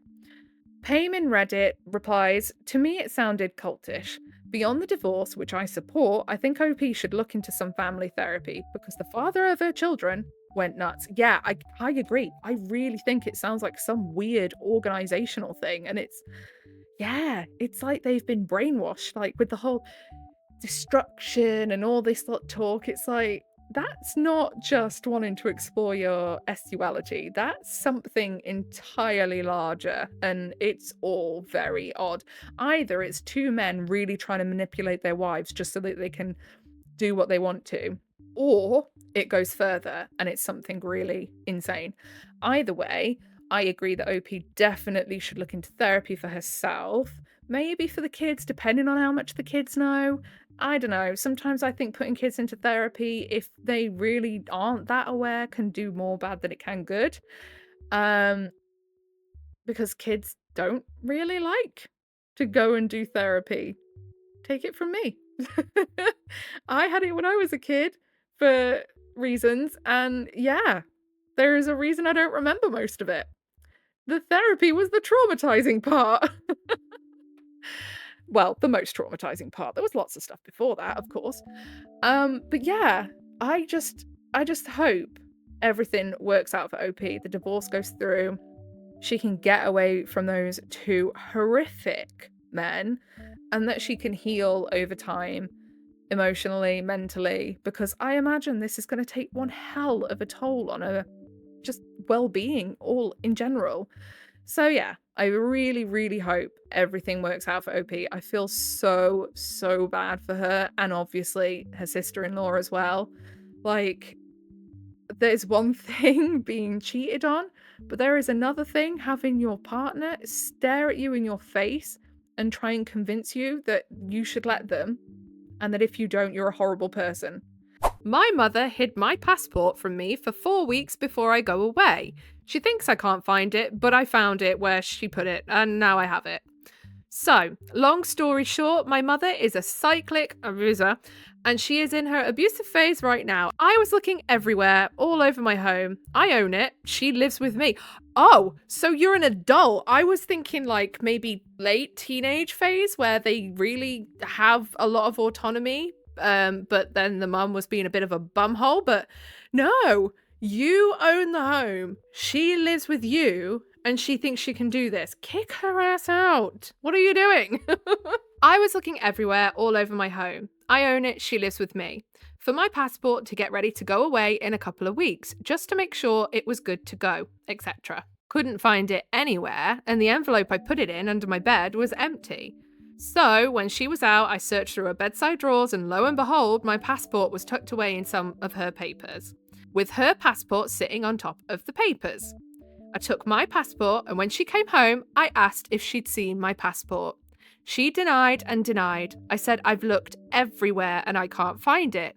She asked, did I look in her drawers? Sarcastically, and I replied, no. Should I? Is it in there?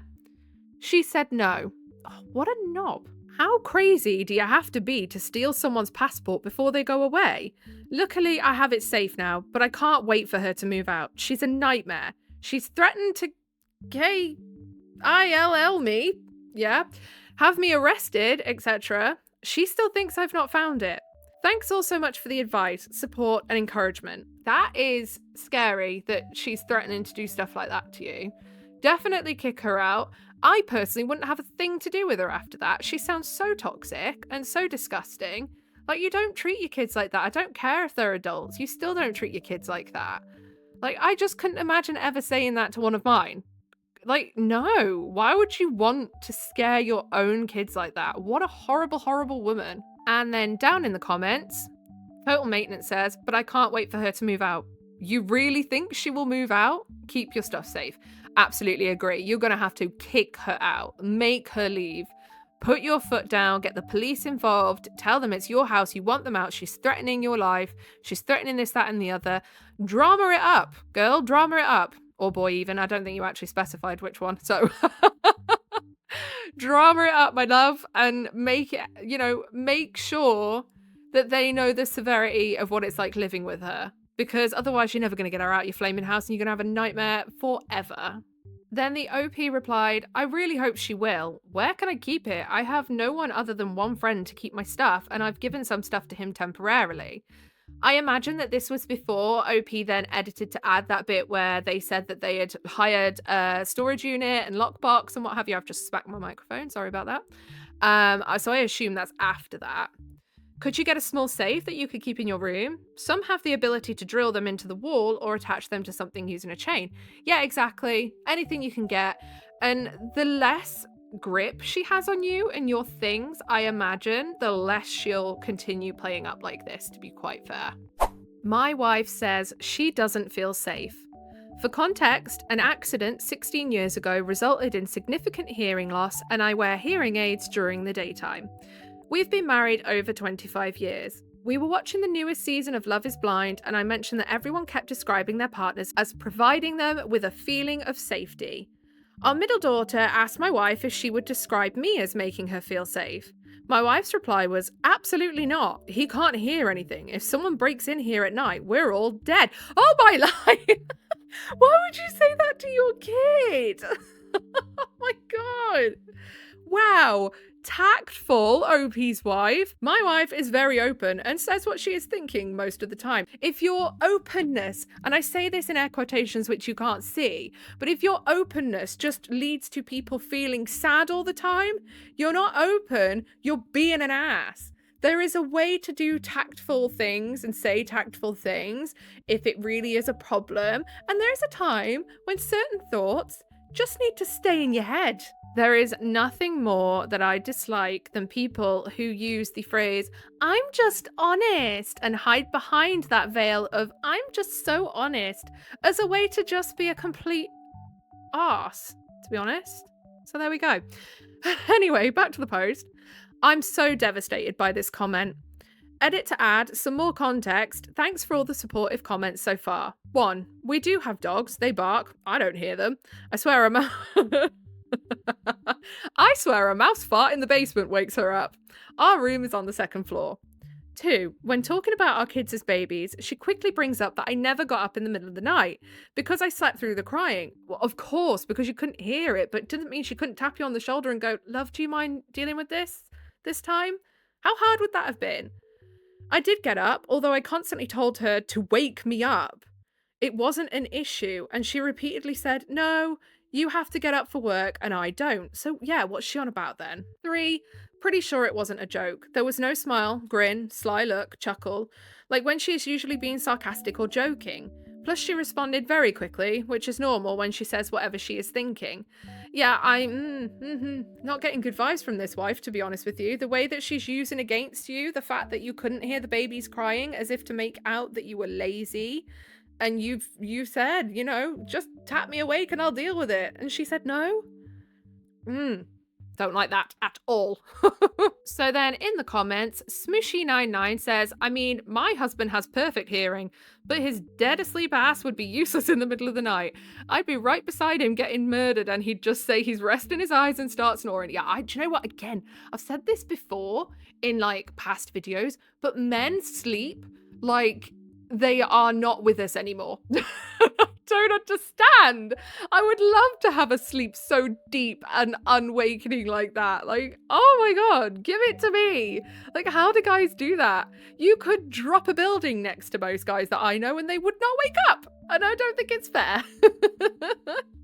And then Avocado Aficionado says, same, lol. The funniest thing is I can wake him up and he'll make some noise, turn over, even talk to me in full sentences, but he'd still be asleep. One time I woke him up to ask him to scooch over to the other side because he was taking up half of the bed. He grunts, turns over to me and starts stroking my arm saying, shh, it's okay. It's okay. And insert loud snoring. I think I'd have laughed and then hit him with a pillow. Okay, so before I even go on to the next post, big trigger warning for talk of ED and fetishization of said ED. So if that is something that you can't mentally cope with, feel free to skip ahead, click off, whatever you need to do. Okay, my wife is an ED fetishist and I'm done. I never thought I'd be sharing this, but here I am. I'm 40 years old and my wife, Lena, is 34. I've spent most of my life struggling with an ED, and it started when I was just 7 and consumed my adult years. I never really dated before I met Lena. ED just killed my social life, it seems. I had no motivation to date either. Many don't know, but this disorder absolutely destroys your S-drive. I felt drawn to Lena from the very start. She was confident, outgoing, and she loved everything that was smaller, like me. At 5 foot, nothing. I was always the shortest guy in the room, and I thought her attention was a blessing. She's the only woman I've ever met that found this attractive. Oh yeah, the red flags are already here, aren't they? I don't like where this is going, not one bit. When we first started dating, Lena was obsessed with my body. I remember the way her eyes lit up whenever I lost weight. She would say things like, "You look so delicate, so beautiful." And I felt flattered, even when I knew that I was severely underweight. Her admiration was intoxicating, and I felt so desired for the first time in my life. Lena would encourage me to restrict my eating, always excited when I share how little I'd consumed, and I still remember how she'd praised me after I starved for days. "I'm so proud of you, baby." This is disgusting. She'd say, and I felt like the happiest man alive. No, this is making my back itch. This is disgusting. Like, I know that the whole thing now is that we don't K-I-N-K shame, but I think there are some that need shaming, because making somebody do something, or manipulating, should I say, somebody to do something that is so detrimental to their health and their mental well-being is disgusting, disgraceful, and should never, ever, in a million years, be accepted. Not at all. So, back to the post. At some point, I got hospitalized again. The doctor said that I had a week to live. It took every ounce of willpower to choose recovery, and I finally began to gain weight and strength. As I healed, something shifted in our relationship. I was no longer the fragile figure she admired. Oh, something's just occurred to me, and I don't like it. Is she supporting this? Because her wording that, being delicate, and I imagine that's something she said to him about being delicate, kind of screams pedo. It really does. Anyway, we'll read on. I was becoming healthier, and with that, I sensed her excitement waning. Then I discovered that she had cheated on me. I found out by accidentally checking her texts one afternoon. I was horrified. She cheated on me with another person with an ED. The girl sent her multiple nudes, and my wife complimented her just the same way she did with me. But this isn't the worst part. When I scrolled all the way up, I found out the girl she was chatting with is literally 18. Oh, yeah, see? See what I mean? She was cheating on me with an effing child. I imagine a lot of you will say that she's 18, so an adult. There is nothing wrong with this. But I feel like if lower was legal, she would go lower. I was disgusted. Yeah, I always say, if you're in your late 20s, 30s, 40s, you have no business going with anybody who is a flaming teenager. Like, pack it in. No, just because they're 18 and technically an adult doesn't mean they are. Men, and, well, I'm not sure about women, but I know men for sure don't reach mental maturity until 25, and they're still not fully mature. I think there is still a certain amount of maturing that goes on up until their 30s. So no, they're not emotionally mature enough to consent to something like that, I don't believe. But that's another tangent for another day. I could really get on my soapbox about that, so we won't go there. When I confronted her, she didn't seem remorseful at first. Instead, she claimed, I have issues. I'll work on them in therapy. I'll try to be attracted to normal bodies. Yuck. What an arse. In the bin with her. Sin bin at that. The one that's on fire. Those words stung more than I can express. It was a harsh reminder that her attraction had always been tied to my illness, not to who I was as a person. That's when we broke up. She tried to tell me that I'm ridiculous and that no one will ever love me like she did. Good, because I feel your love is a death sentence, my dear. But I didn't give an F anymore. Even if she apologised, I would have left. I'm not going to date a woman in her 30s who wants to F in their 30s. See what I mean? In their 30s. Ugh. Who wants to F teenagers with a deadly disorder and likes me best when I'm starving myself. Absolutely. Here, OP.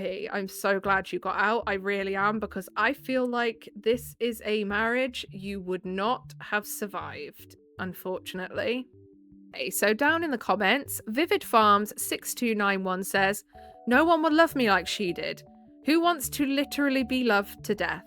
I'm so glad you are free from this disturbed person. Congratulations on getting better. And then a reply to that comment says, yep, I don't know anyone who would want to be loved into a grave. Exactly. OP, I'm sorry you went through this. You deserve to be happy, healthy, and loved. Keep looking after yourself. You will find someone deserving of you one day. Yes, exactly. And someone who's going to support your wellness and not your illness. Exactly. You deserve someone who will celebrate your life with you, OP. And then another commenter said, one could argue Hannibal Lecter loved people too. Some people's love is shitty. And the posts aren't getting any better after that last one, I do apologise. So next post, my husband got a B job from a stripper at his brother's bachelor party. Background from my original post. My husband got a B job from a stripper during his bachelor's party. I found out a few days later because he sent me a text about it that was meant for his brother. Ha ha ha! Idiot. Oh, I'm so glad the idiot did that. My husband left for work early to come home and delete it from my phone, but I had already seen it. He played it off and told me nothing happened. A few days later, his brother got married, and after the reception, my husband told me what he had done with the stripper. The day after the wedding, he said he was making up nonsense because he had too much to drink at the reception. Oh, so it's just going back and forth, back and forth. Several days after the wedding, he came to me in tears and confessed that it was all true and that he did get mouth stuff from the stripper.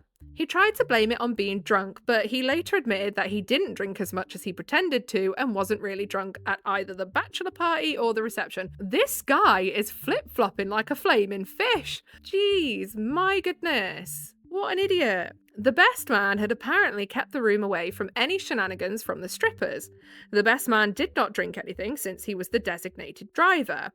The other men at the bachelor party, besides the groom, the best man, and my husband, were single, so they were not cheating with how they acted with the strippers.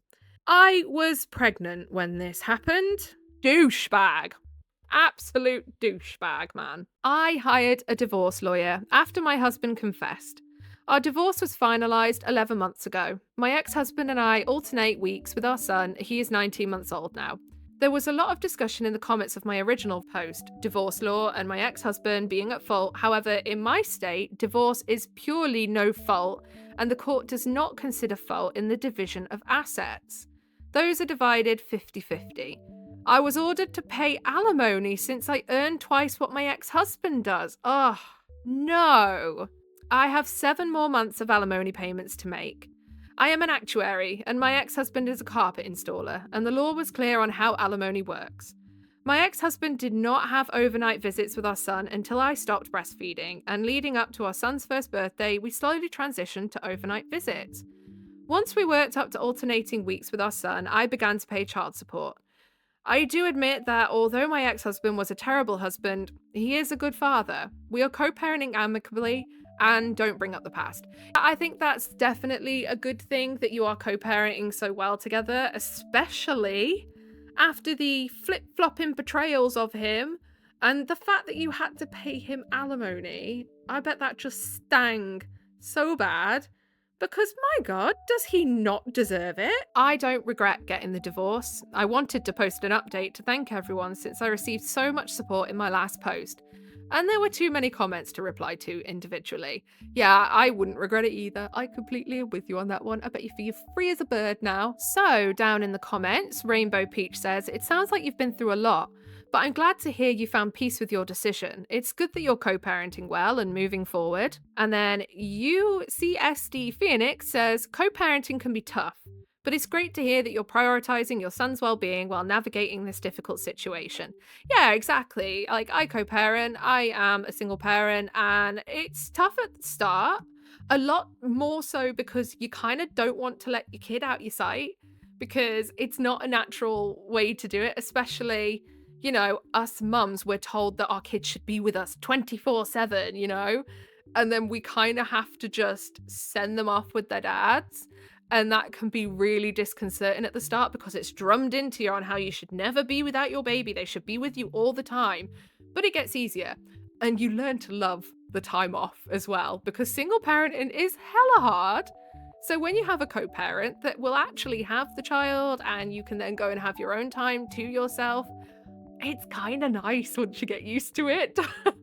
Don't get me wrong, you miss your kids, but oh, that break, and it does the world of good for you as a parent as well. Okay, next post. I found out why my boyfriend left me. We dated for 6 months last year, and I fell fast and hard. He broke up with me. I asked him if there was someone else, and he said no. While we weren't together, I did some digging and found a girl he followed on multiple of his social media accounts. She was his type to a T. She looked nothing like me. I am mad because I just read ahead. And I'm mad now. Like, why? Why, OP? Why would you? We're back together now and have been for 7 months. Why would you take somebody back that you thought had a bit on the side? Please, nobody do this. I know you feel like you can't go on your own and be by yourself and that you don't want to be, but believe me, it's not worth it. It's just not worth it. Honest to God, just don't do it. Ugh. I finally asked him about who she was the other day and he told me she's the reason he left.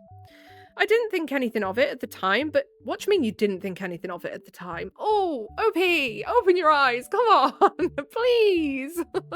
But now I can't stop thinking about it. He told me after he broke up with me that he went out with her a few times but didn't like her. He broke up with you for her.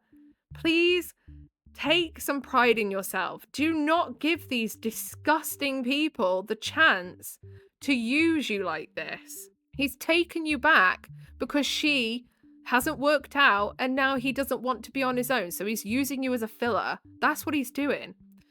I can't stop thinking about how he must have found her prettier than me and liked talking to her more than me. It's making me sick to think about it, and he's trying to get me to talk about why I'm upset, but I can't. I'm the one who went digging and who asked him knowing he would tell me the truth, not knowing he was driving me insane, but knowing is driving me insane too. I should have just minded my own business. This is not your fault. This is his fault. Like, no. Oh my goodness. Let's go to the comments, hopefully for some truth bombs, because I feel OP really needs them. So, yep, that didn't do it, says, word of advice is unless a breakup is over a misunderstanding or circumstances forcing you to separate, then you broke up for reasons. Nothing is more draining and anxiety provoking than an on-again, off-again relationship. Yep, absolutely.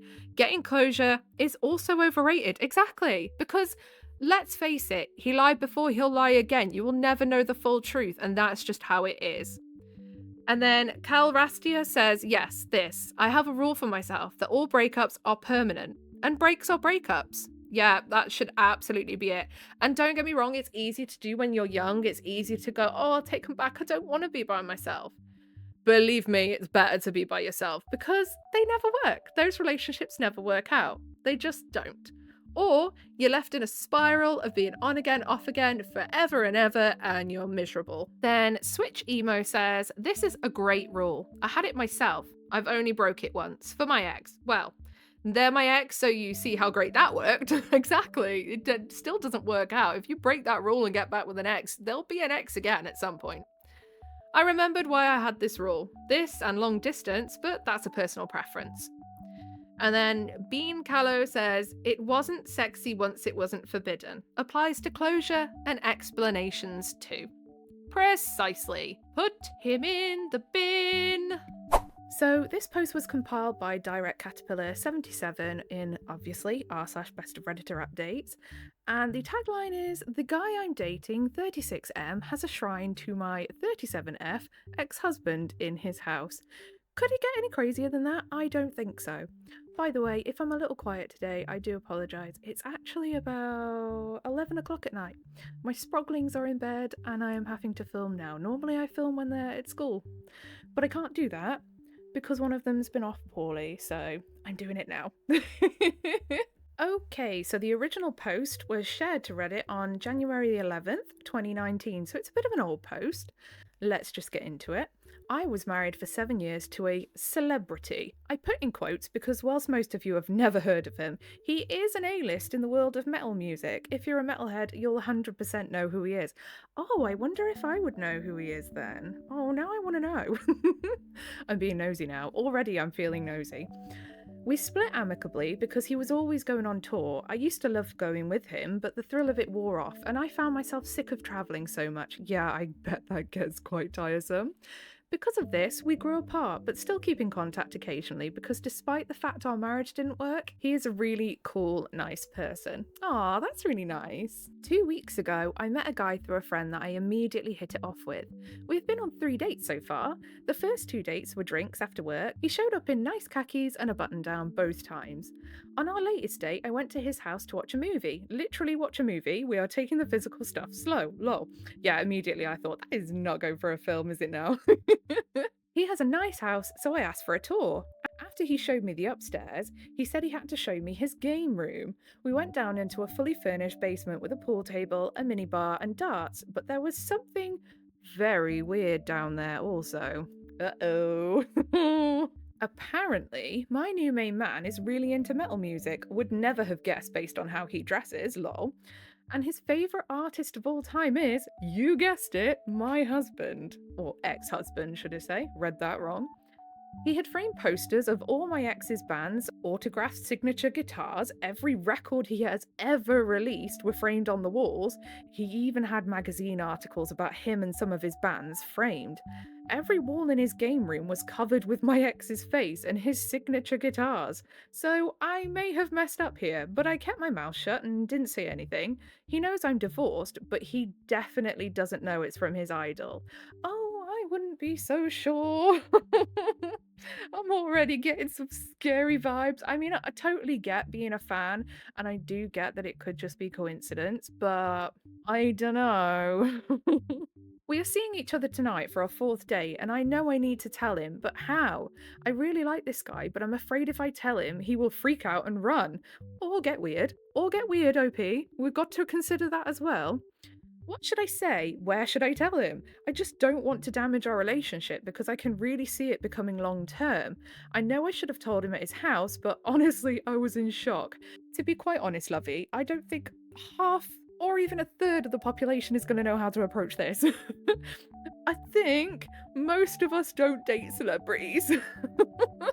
I mean, I don't date anyone. I live like a bat. I stay inside all day, and if I ever go out, it's only ever at night time. That rarely ever happens either. I like my cave, okay? So, TLDR, the guy I just started dating is obsessed with my ex-husband and his music. He has no idea that he's my ex, and I'm not sure how to tell him. I have no advice for you. This is far above my pay grade. Let's read some relevant comments, shall we? Pagan Princess 666. Oh, that is fitting as hell, isn't it, that username? Love it. I find it hard to believe that he has a shrine of your ex husband to the level you're describing, but doesn't know who you are. Maybe I'm jaded, but it seems too coincidental and potentially unsafe for you. Exactly. Exactly. Like, how could you be that obsessed with somebody, like a celebrity, and not know who their ex wife was? You know? I'm sure he's seen you with him at some point. Yeah, I'm completely with Pagan Princess 666 on that one. OOP. A lot of people are saying this, and now I'm a little freaked out. I mean, he can Google him and find out we were married. Now I'm scared he did. I'm gonna ask my friend that introduced us if she told him. Yeah, I think that's a good idea. Oh, did you hear my belly rumble then? Not now, stomach. It's nearly midnight. We'll get reflux again. Shanashi says, have you ever been in photos with your ex husband that this new guy might have seen? I mean, it probably have, haven't they? They were married. I find it hard to believe that in this day and age that he wouldn't know who the former wife of his idol is. OP, this never dawned on me until I posted it, but there are pictures of us all over the internet. Now I'm freaked out that he already knew. I'm freaked out for you, not gonna lie. Sorry, Lil Sis comments, if he's such a fan, he knows you. Yeah, he does. He so does. OP, yeah, I think you guys are all correct, and I don't think I should continue seeing him. I'm beginning to think that this is not a coincidence at all. Spawn Broker says, yes, this is a potentially dangerous situation for you. Crazed fans can and do harass family members of their idols. I know it sucks and you really like this guy, but if this guy is a stalker, he could be targeting you to get your ex-husband's attention. OP replies, thank you for your concern. After reading these comments, I'm gonna break it off. I can't believe it didn't occur to me already that he knew. Elaine Marie Seinfeld says, I think that's the safest. The chances of him not knowing who you were married to are pretty slim.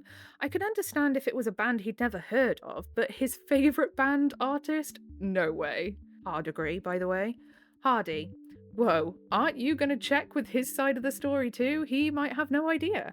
I find that so hard to believe, though. OP, yeah, I'm going to go through with our dinner date tonight and talk to him about it. Cotton Candy Kirk comes through with a very poignant comment saying he met you through your friends and is obsessed with your ex-husband.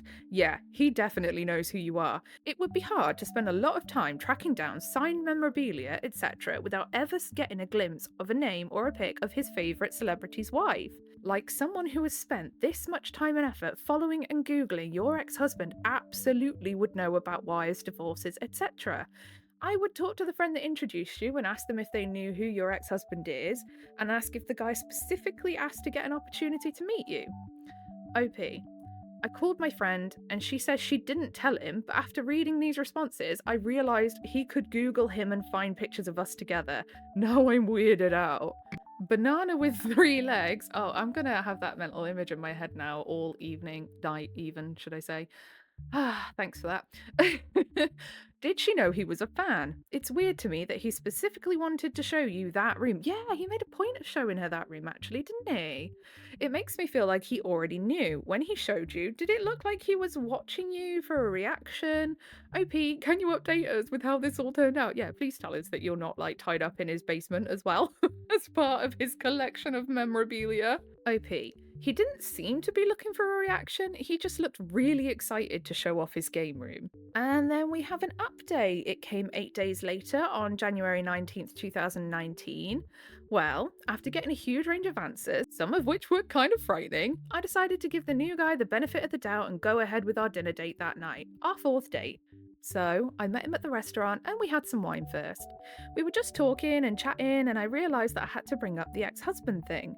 So while we were both 2 glasses of wine in, I decided to just ask him flat out if he knew that I was previously married to his favourite musician. He laughed nervously and said, yes, I knew, but my friend didn't tell me. I figured it out. He told me essentially that he found out through the grapevine and he decided to start mingling with my friends so he could meet me. Oh, so this is a whole convoluted plan of his. So first he started mingling with your friends, so he had to find out who your friends were, befriend your friends, to meet you. Ew, because then he's only actually wanting to meet you because he's hoping to get to your ex-husband through you, I'm assuming. He told me that yes, at first it was just because I was married to his idol, but that now he is really developing feelings for me. At that point, I think I would have kicked him where the sun don't shine, to be quite fair. Like, you cheeky little sprog. I thought it was a little odd, but I felt fine with it. Excuse me?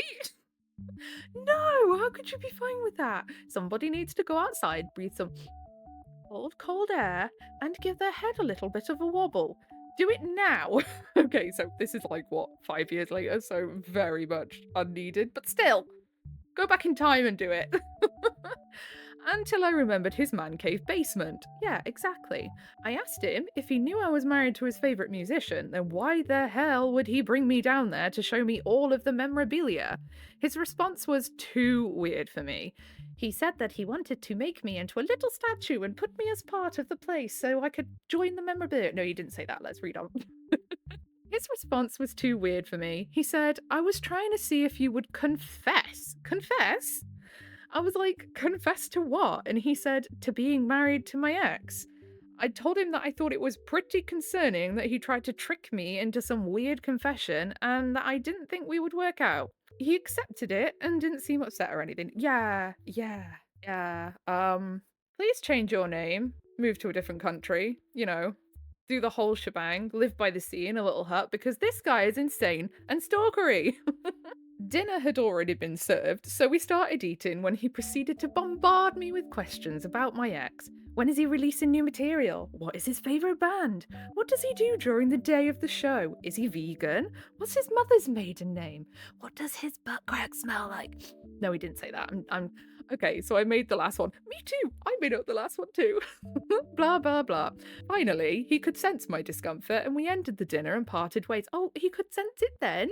He said he would text me the next day, just as friends, which I said was okay. Well, his text the next day was trying to get him and his friends VIP passes when my ex comes near us to play. I did not respond and I blocked his number because he kept texting me again and again, begging me for the hookup. It was desperate and weird, and I thought I had some weird ex stories. If you're good one day, I might tell you. Anyway, I called my ex to warn him about this dude, even though he seems harmless, beg to differ. He doesn't know where I live, and I didn't get any psycho vibes. He doesn't know where you live. He doesn't know where you live as far as you know. I think he just wanted me as a trophy, as some user put in my last post. Ew. Thanks, Reddit. Yeah, pretty much. I'm surprised he didn't, go all Leatherface on you and, yeah, turn you into a pair of trousers for him.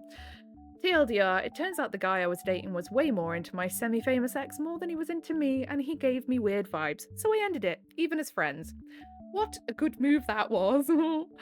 Make sure you keep an eye on those bushes outside your house at night if you have any. I hope you live in a flats or apartments, that's all I can say.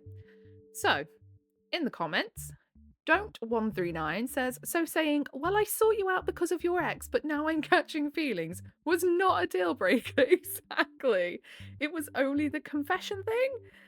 And then no appearance 1145 says, I guess it's because he confessed immediately. I don't understand it either, but people are willing to excuse a lot if you are honest, for some reason. Luxury Problem says, the old romantic comedy trope of the liar reveal. I lied, but now I'm being honest, so let me love you, please. Yeah, no. Go away. Stop stalking me, you absolute creep. Well, wasn't that a bit insane? Honestly, I think OP was far cooler and calmer about that than I ever could hope to be.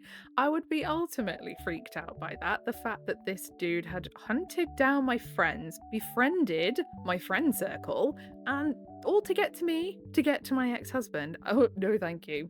I would be filing a restraining order. Personally, I think we still have time for a little something else, so I'm going to read one post from Am I the Butthole, of course. One of my favourite subreddits. So this one says, am I the butthole for doing childproofing for my in-laws visit? I am 26F and my husband is 29M. We've been married for 5 years and we went to Berlin right after marriage since we both found really well-paying jobs. Meanwhile, both our families, parents, siblings, etc. still live back in Greece and we usually visit back occasionally. Oh, I'd love to go to Greece. I've always wanted to go to Greece. It seems like really nice there. It looks gorgeous on pictures, doesn't it? Like, I don't really do traveling very well because I don't like airplanes, but oh, if I could master up the courage, that's one place I would definitely go.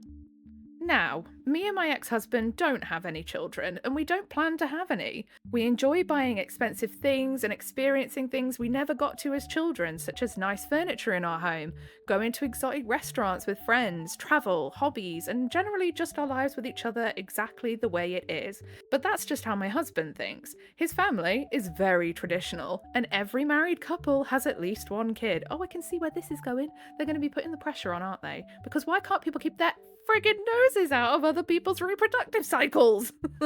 This time, my husband invited my brother-in-law and sister-in-law to visit us with their 3-year-old son for 2 weeks. This would be the first time they've travelled with their son, and the first time we would be hosting our nephew at our home. Scary. Kids are a nightmare. Kids are a nightmare. My house, honestly, I haven't bothered to like decorate super well. Like, don't get me wrong, my house is tidy, it's clean, and I've done what I can as far as decorating to make it look good for now, but I refuse to fully go all out decorating and make it like really super like nice and shiny and pristine when my youngest still has a habit of smearing things on the walls by accident, not on purpose. Like if they've got like messy hands or something and then they go straight on the walls, and I'm just like, you know what? Why keep repainting them? I just bought the cheapest glossy paint that I can wipe down, and I'll decorate it like really nice and fancy and colourful when they're older. I ain't doing it now. Now, our nephew is known to be going through the terrible twos. Oh, I remember that well. Oh, makes me want to drink just thinking about it. And he's been throwing tantrums and breaking things lately, so I did some childproofing in our home a day before my in-laws were due to arrive. Smart move. I removed all the glass and ceramic decor. I swapped out our linen tablecloth for a plastic one. Oh, plastic tablecloths are a lifesaver when you have kids. They're great. I locked up our intoxication devices. Now, what could those be, OP? I also covered our sofa with a plushy fabric cover. Our sofa fabric is white cashmere. Oh, come on now, not even me as an adult could have a white sofa. Because nephew likes to snack while watching TV, and we can always take it outside and dust off the fruit and crumbs. Yeah, real smart move. I also changed my maid's schedule to come in 5 days a week instead of 3, so she can help prep breakfast and make sure the house is tidy. This all sounds so smart and reasonable, and very accommodating as well. Like if someone went all out like that for my kids, I'd feel honoured. And also a little bad that they had to spend all that money because my child otherwise would trash their house. Like, honestly, kids are little dirt magnets. You can be as good as you can at teaching them, you don't eat in the living room, you don't do this, you don't do that. But it's like dirt is magnetically attracted to them. Like, they're little, like, black holes, and the stains are like, oh, come here. However, when my husband saw all of my changes, he kind of got upset. He told me he felt that I was preparing our house as if we were hosting messy and uncivilized people. Kids are messy and uncivilized people. They don't know how to be civilized yet. We teach them that, and then as they get older, they get better. Like my eldest, she's great. Does like cleaning all on her own back now. Youngest, though, is still a little bit of a tornado, but I love them dearly for it. It's one of them. And asked me why I don't make these changes when our friends in Berlin who have kids come over for dinner. He also said that he's never seen our friends make these sort of changes in their own home for their kids. I don't understand this comparison at all. Coming over for dinner for 3 hours and staying at a place for a couple of weeks is very different. And we're visiting our in-laws enough to see how chaotic their home can get, to the point where brother-in-law and sister-in-law keep mostly plastic items in their home for convenience. Yeah, exactly. Am I the butthole? Edit. We hadn't spoke since we had our fight last night, and my in-laws are supposed to be landing in the morning. My husband bought food from a restaurant I liked and told me he wanted to apologise. He told me he overreacted because he wasn't admitting to himself how different his brother is as a person ever since he became a dad, and that his life is going in a very different direction with more financial hardships too, and that makes him angry and helpless. Yeah, I get that, like his brother's struggling and he doesn't know how to help, and they're now from two completely different worlds. It is a totally different world going from child free to having kids. And, he probably has no idea how to help and he's taken out on you. He told me he misdirected his frustration at me and thought what I did was really nice, especially since he is more finicky about that than I am. I tried my best not to make him feel guilty and responsible for the lives and decisions of other grown-ups, but I'm so relieved he came around on his own. Yeah, and do you know what? If someone comes to me with a meal and says, "I'm sorry, here's your favourite food," I'd probably forgive him real quick as well.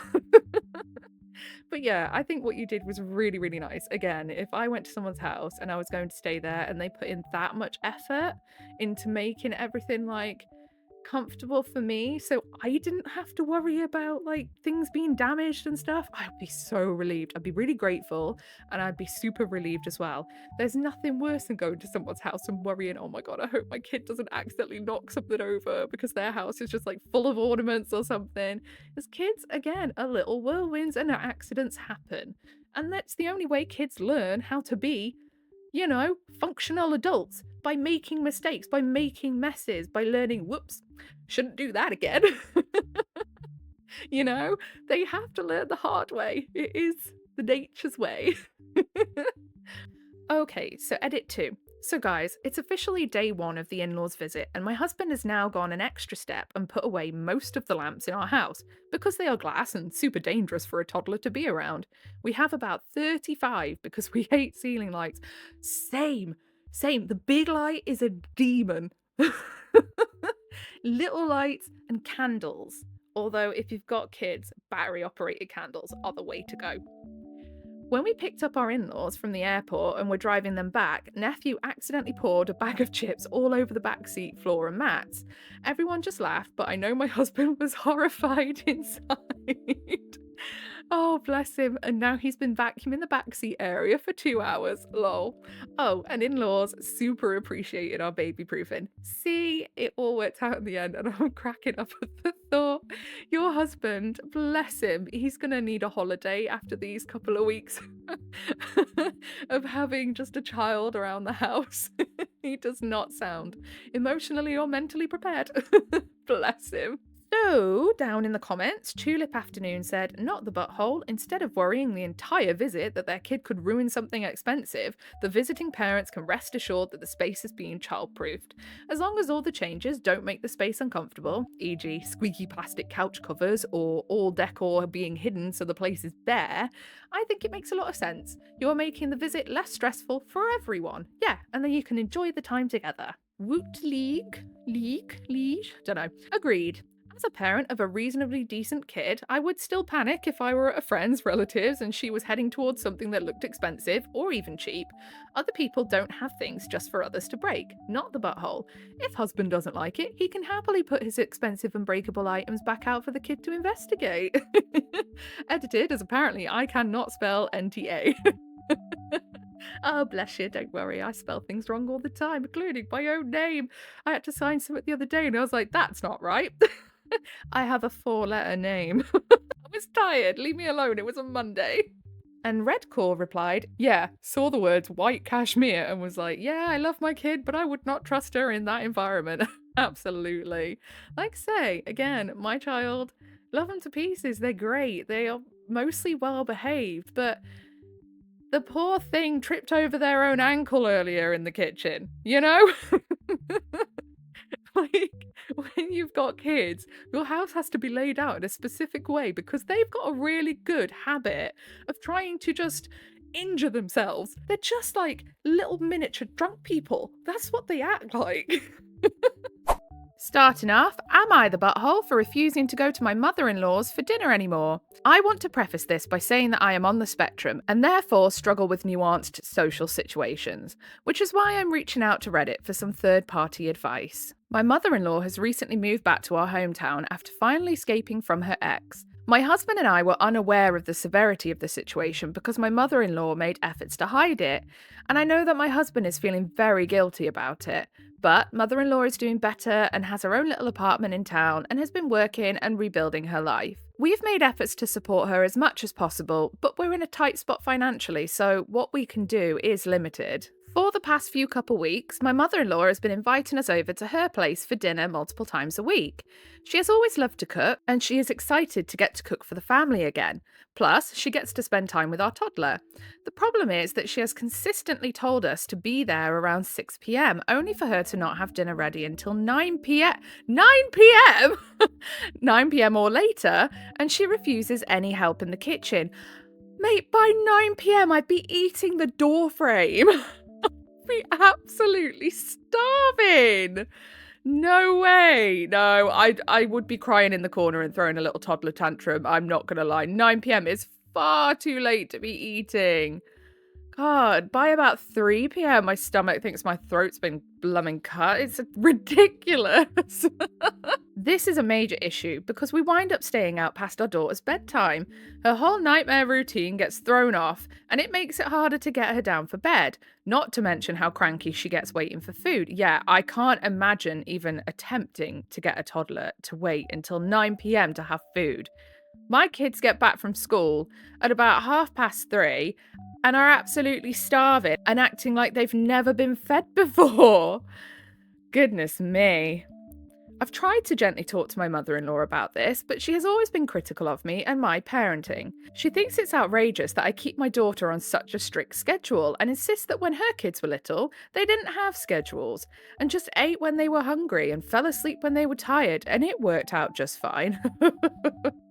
Good for you, because I think that you would be the outlier there, mother-in-law. I asked my husband to talk to his mum about it, but she basically told him the same thing, then went off on him about how she was just trying to help us out financially by providing a few meals for us, and how it was terrible of us to try and make her feel bad for just wanting to spend time with her family. So he dropped it, and we've been back to her place for dinner a couple more times since then, and it's still being served at 9 p.m. And she's been making passive-aggressive comments about how I need to loosen up and how I can't expect the world to stick to my schedule. Yeah, I mean, that's fine, but making food for 9 p.m. is taking the absolute pee, isn't it, really? And my husband thinks we should just put up with it because his mum has been through so much and he feels partially responsible because he was unaware of the situation and wasn't able to protect her. But after a particularly critical phone call with her yesterday, I told my husband that I did not want to go to her place for dinner anymore. He insists that she's just stressed because of everything she's been going through and we need to show her some leniency.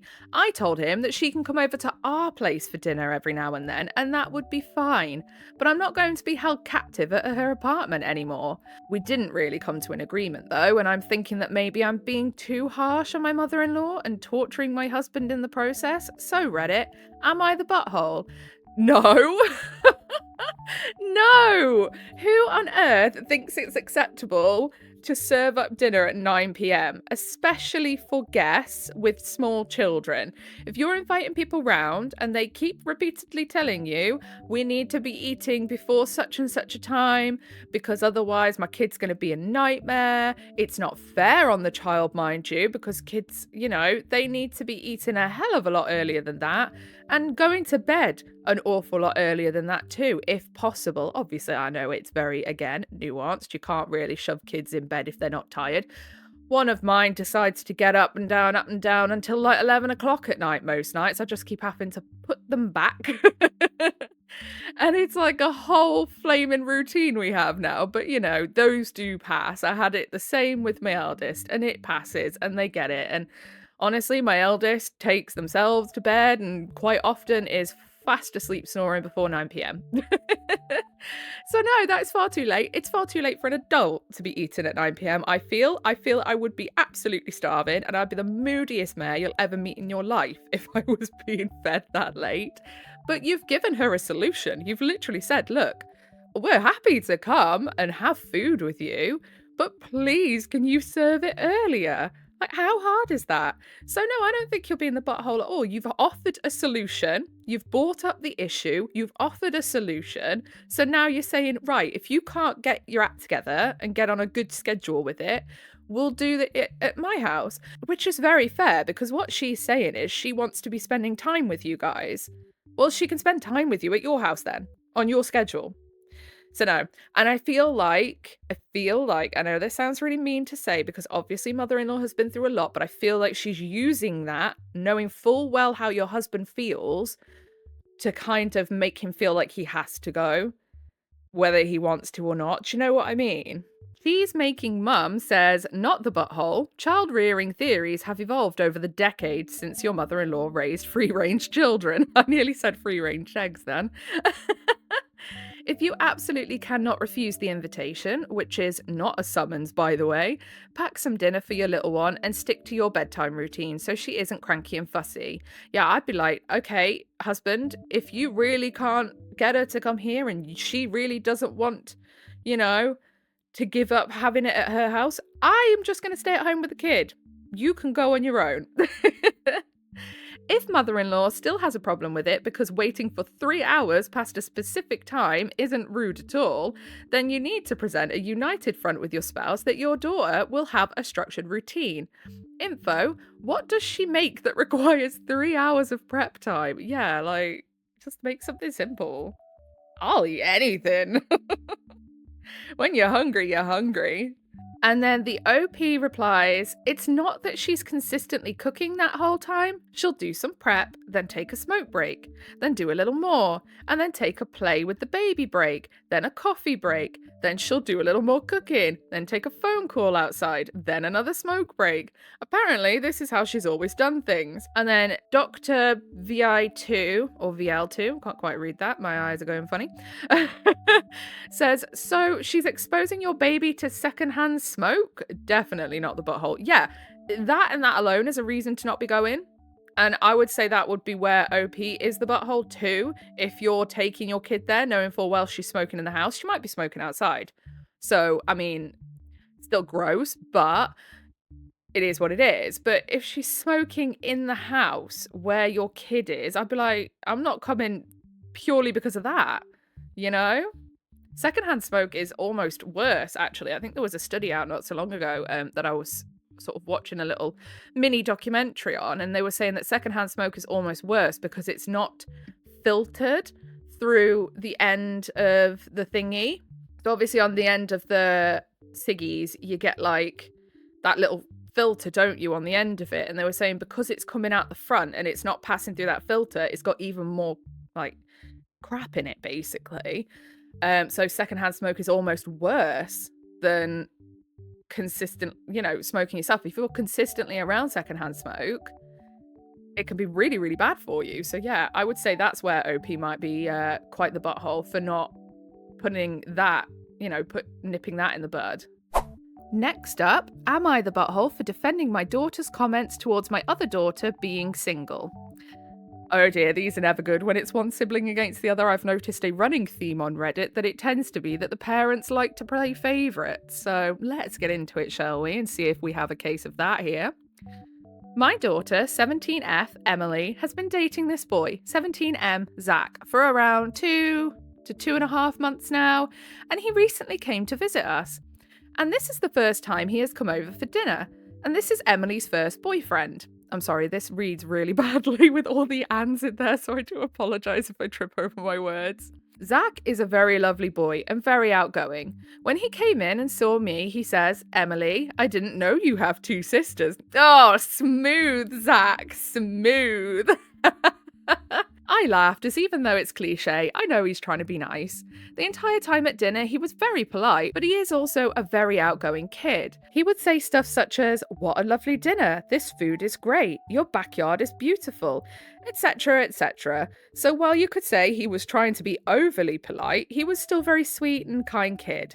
Emily is a more shy and reserved person, so I felt they were really great for each other. Emily is also very sweet and positive, another thing they have in common and that I appreciate.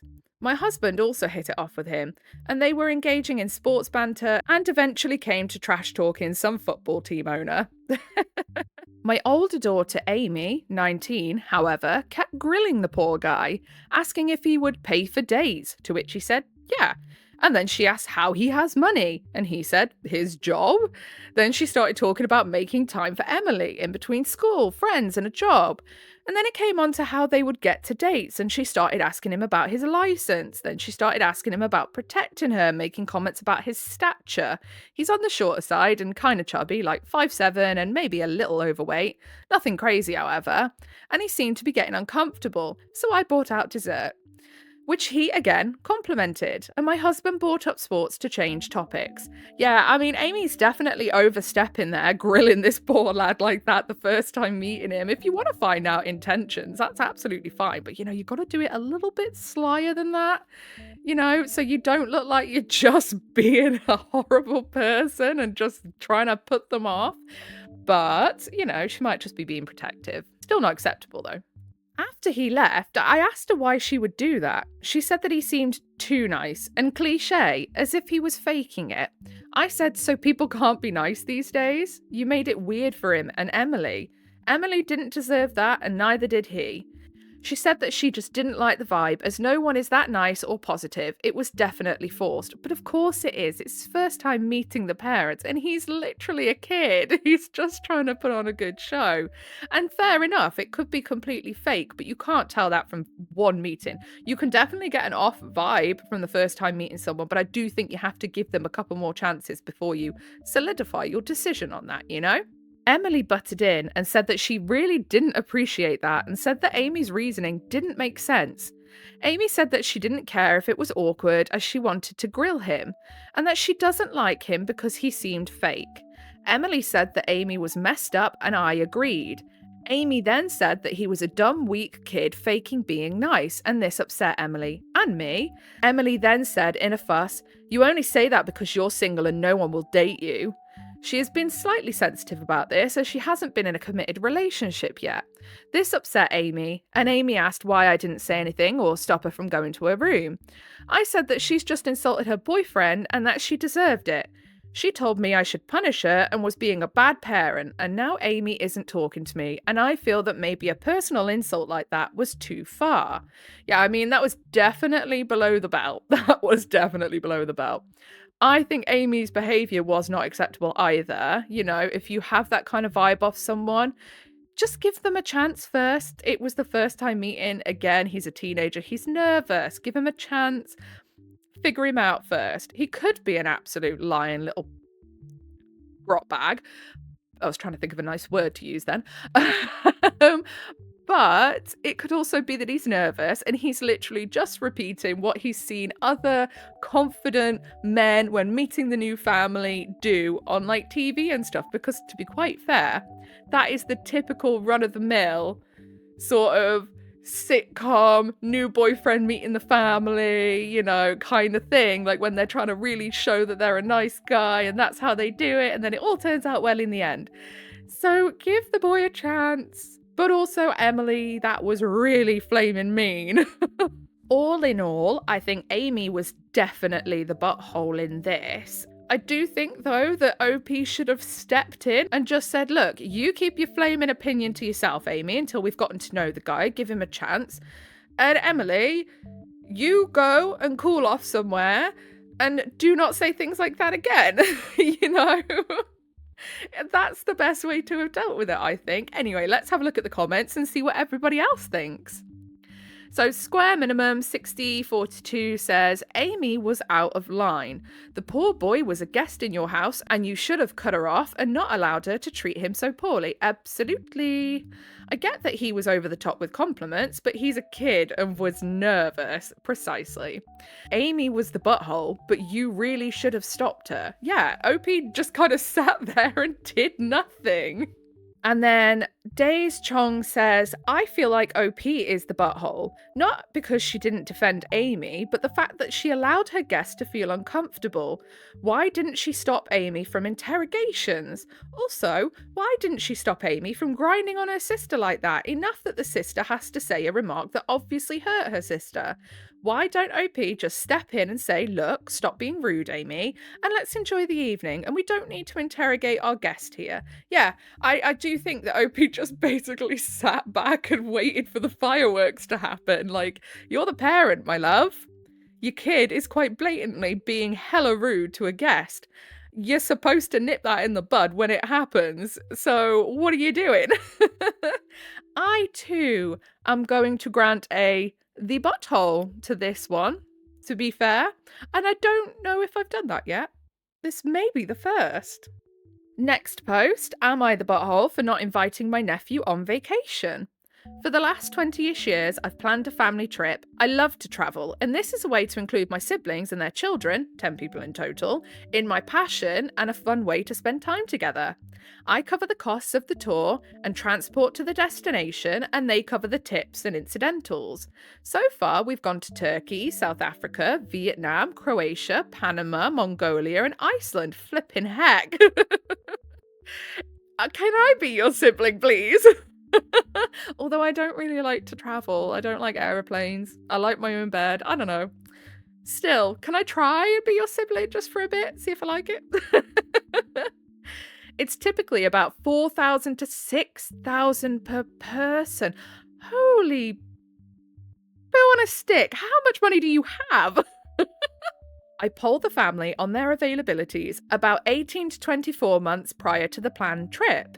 That sounds very reasonable. My nephew, late 20s, has RSVP'd yes for the last 4 trips, only to back out at the very last minute, think like the week prior. Such that I can't recoup the cost of his fare, and the reasons he doesn't make it are never acceptable for a travel insurance claim. Work emergency, he's an accountant, friend's wedding, concert tickets, high school 10-year reunion. I'm currently planning a Galapagos cruise. For October 2026 and decided not to extend the invite to my nephew because he's unreasonable. Are you going to see the little tortoises? The massive tortoises. I say little, they're friggin' huge. That sounds so fun. Isn't the Galapagos Islands as well where they have like hella diverse like isn't the Galapagos Islands as well where they just have like a really diverse range of like animals and creatures and plants that you don't find anywhere else? Like that is a once in a lifetime kind of trip. Now most of my family are outraged, and though not actually boycotting the trip, are incessantly vocal on their displeasure at my targeting my nephew. Well, if they're so bothered, they can scrape together and pay for his travel themselves, can't they? I've tried to compromise by requesting that he give me a deposit with the plan that I return it if he actually comes. Well, that's a fair offer. But this only seems to make people angrier. I mentioned cancelling the entire thing, and now only my younger sister is speaking to me. She tells me that the family is in uproar about my selfishness. Oh my god.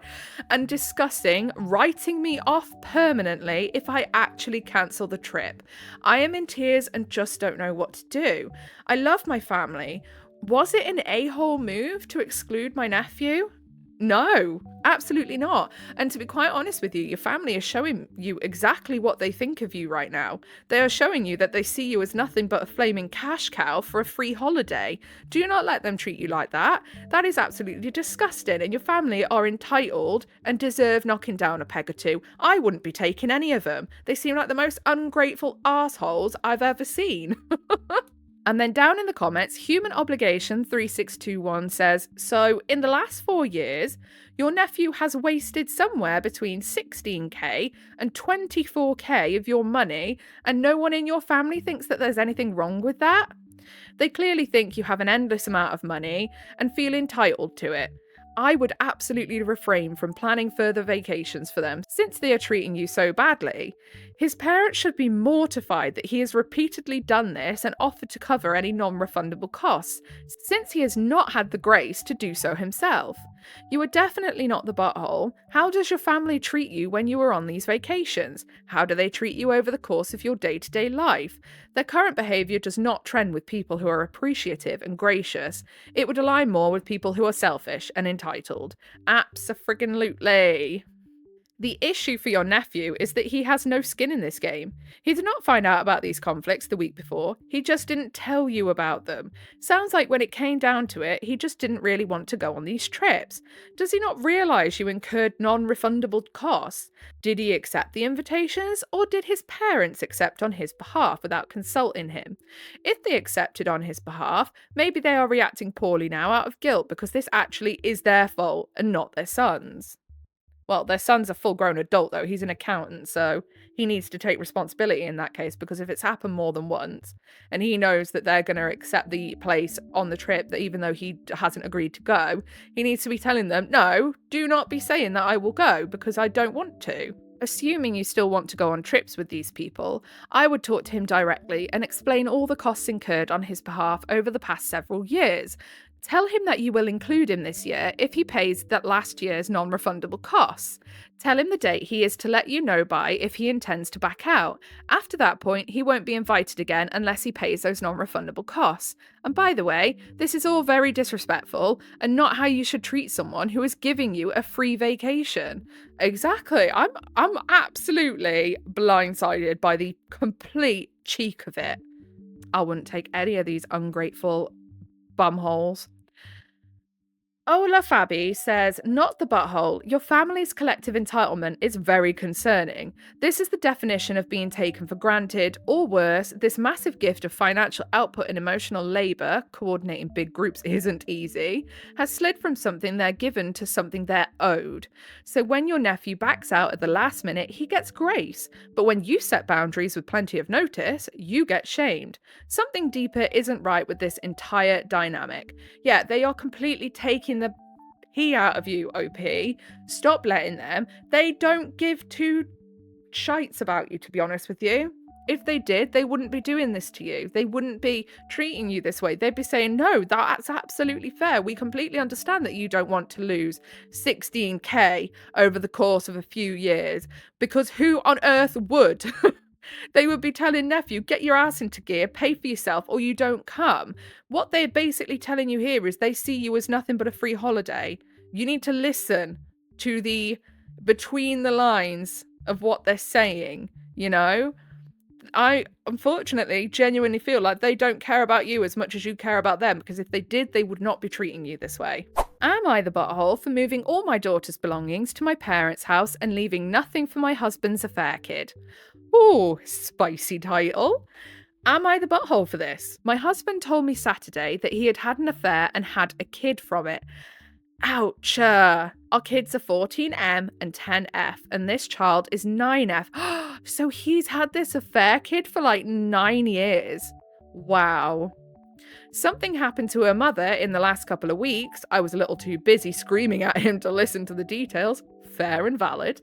And he was leaving to go get her. My daughter came to me crying, saying that he told her that she had to share her room and her stuff with this girl for now. I called my parents and they agreed to her staying in their guest room, 2-bedroom condo, so my son and I are staying at the house. Good. This is so disgusting of your husband to just be like, my affair kid's just going to come and live with us now, and you're all going to have to just deal with it. Like, fair enough, yeah, he should take parental responsibility for the kid. However, you can't just spring that on your family that had no idea this kid existed. Like, this needs to be done in increments and carefully, and to be quite honest, he needs to have done it in a way that allows his wife to call off the marriage if she wasn't happy with it, not just be like, by the way, I have an affair kid and she's moving in with us. Like, what? We packed her stuff, and Monday, my parents, sister, brother-in-law, and nephews helped us move all her stuff to my parents' place. They also helped put locks on my bedroom and my son's bedroom. We moved all my husband's stuff from my bedroom to the 4th bedroom that he used as a home office. Good. Good. Oh, this husband sounds like an absolute piece of work, doesn't he? Yesterday evening, my husband got home with his affair kid. He got mad about all the stuff being gone and nothing being left for her. She's from a much warmer area and doesn't have clothes for the cold here. We live in the northern part of the US. This morning, he caught me in the kitchen to complain to me about it again and said I was being cruel for not making my daughter share with her. Am I the butthole?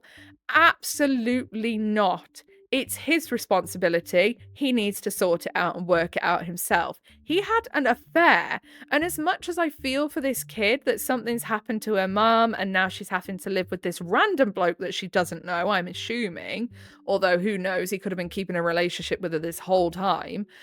You know, she's having to come and live with this random guy and their random family, and I really do feel for the kid because it's not their fault. However, there are also the kids that were already in the house to consider, and the wife. Because what the hell, man? Like, what the hell? honest, where do they find the audacity? I would love to know. OP is definitely not the butthole. Sunny Bunny Hop Hop says, I mean, definitely not the butthole for refusing to make your daughter share her belonging with your husband's affair child, but also, like, what is your ultimate game plan here? From the post, it sounds like you've completely relocated your daughter to her grandparents' house. Even if she gets to keep all her stuff with her, it's not fair to move her out of the house just to safeguard her belongings. But that's on OP's husband. OP's can only do with what she can at the moment, because obviously she can't move herself and her son there with two of the grandparents too, because it's not big enough. Honestly, it sounds like you need to kick the husband to the curb and let him figure out how he needs to care for his affair child. If you intend to stay with the husband for some reason, then you need to seriously work through these logistics to ensure your daughter can come home, and figure out how your husband's affair child factors into that equation. I mean, yeah, it's easy to say kick him out, but if they have shared ownership of this house, I think quite legally, it's quite difficult to be like, no, you have to leave, because he can just refuse. And in a lot of places, I know, especially here in the UK, if your name is on a house, if you say, I want you to leave, they can go no. And they have their absolute right to do that. You can't just boot them out if they are on the house. It's one of those, well, tough. You got to work it out between yourselves kind of thing. So the OP does actually say, I'm going to file for divorce. My plan right now is for my daughter to stay with her parents until he moves out or I move out. Yeah, because it is absolutely unfair of your husband to just all of a sudden go, oh, by the way, daughter, here's a sister you didn't know about, and you have to share everything with her. Like, it's not fair on her, and I think that that is a good idea. It just gets their daughter out of the line of fire for now, so that she can not feel completely messed up by this, or not too messed up by this. She still had to move out. But you know, it's like, husband doesn't care at all about his kids or his wife. He only cares about this affair kid.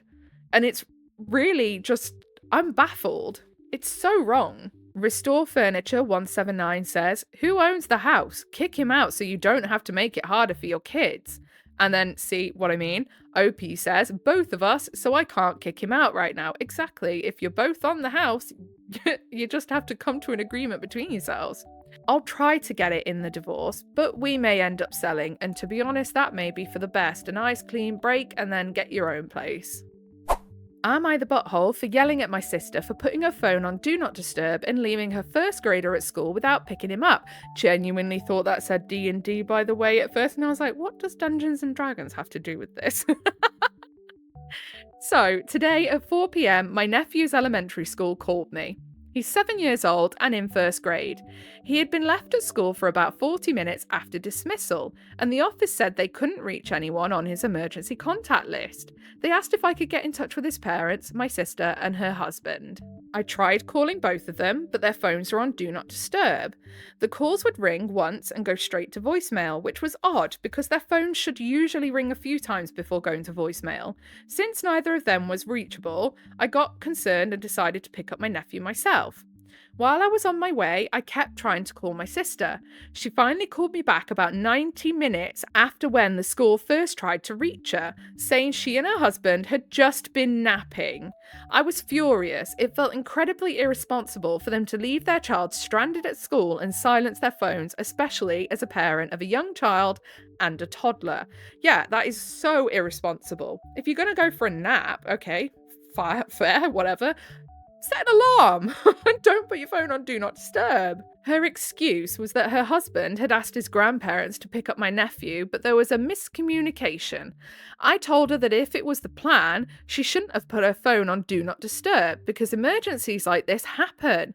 Her response shocked me. She said she likes putting her phone on Do Not Disturb during naps, and if I was going to react this way, she would remove me from my nephew's emergency contact list. She also added that I was the last contact on the list anyway, because her in-laws, the grandparents, were listed first. She then accused me of overreacting, saying that normal people wouldn't get angry about something like this. She even mentioned that she's made a lot of new friends this year, and now she understands how normal people act. Yeah, whatever, you absolute liar. Are all those friends crackheads, by the way? Any chance? Is that why they think it's normal? I found this insulting because I was the only one responsible enough to answer the school's call and make sure the child was safe. Yeah, and again, Are all those friends crackheads? She continued justifying herself, saying it's normal for people not to answer their phones if they're busy at work or in meetings. She insisted that having a phone on Do Not Disturb was necessary because she naps with a toddler and needs complete silence.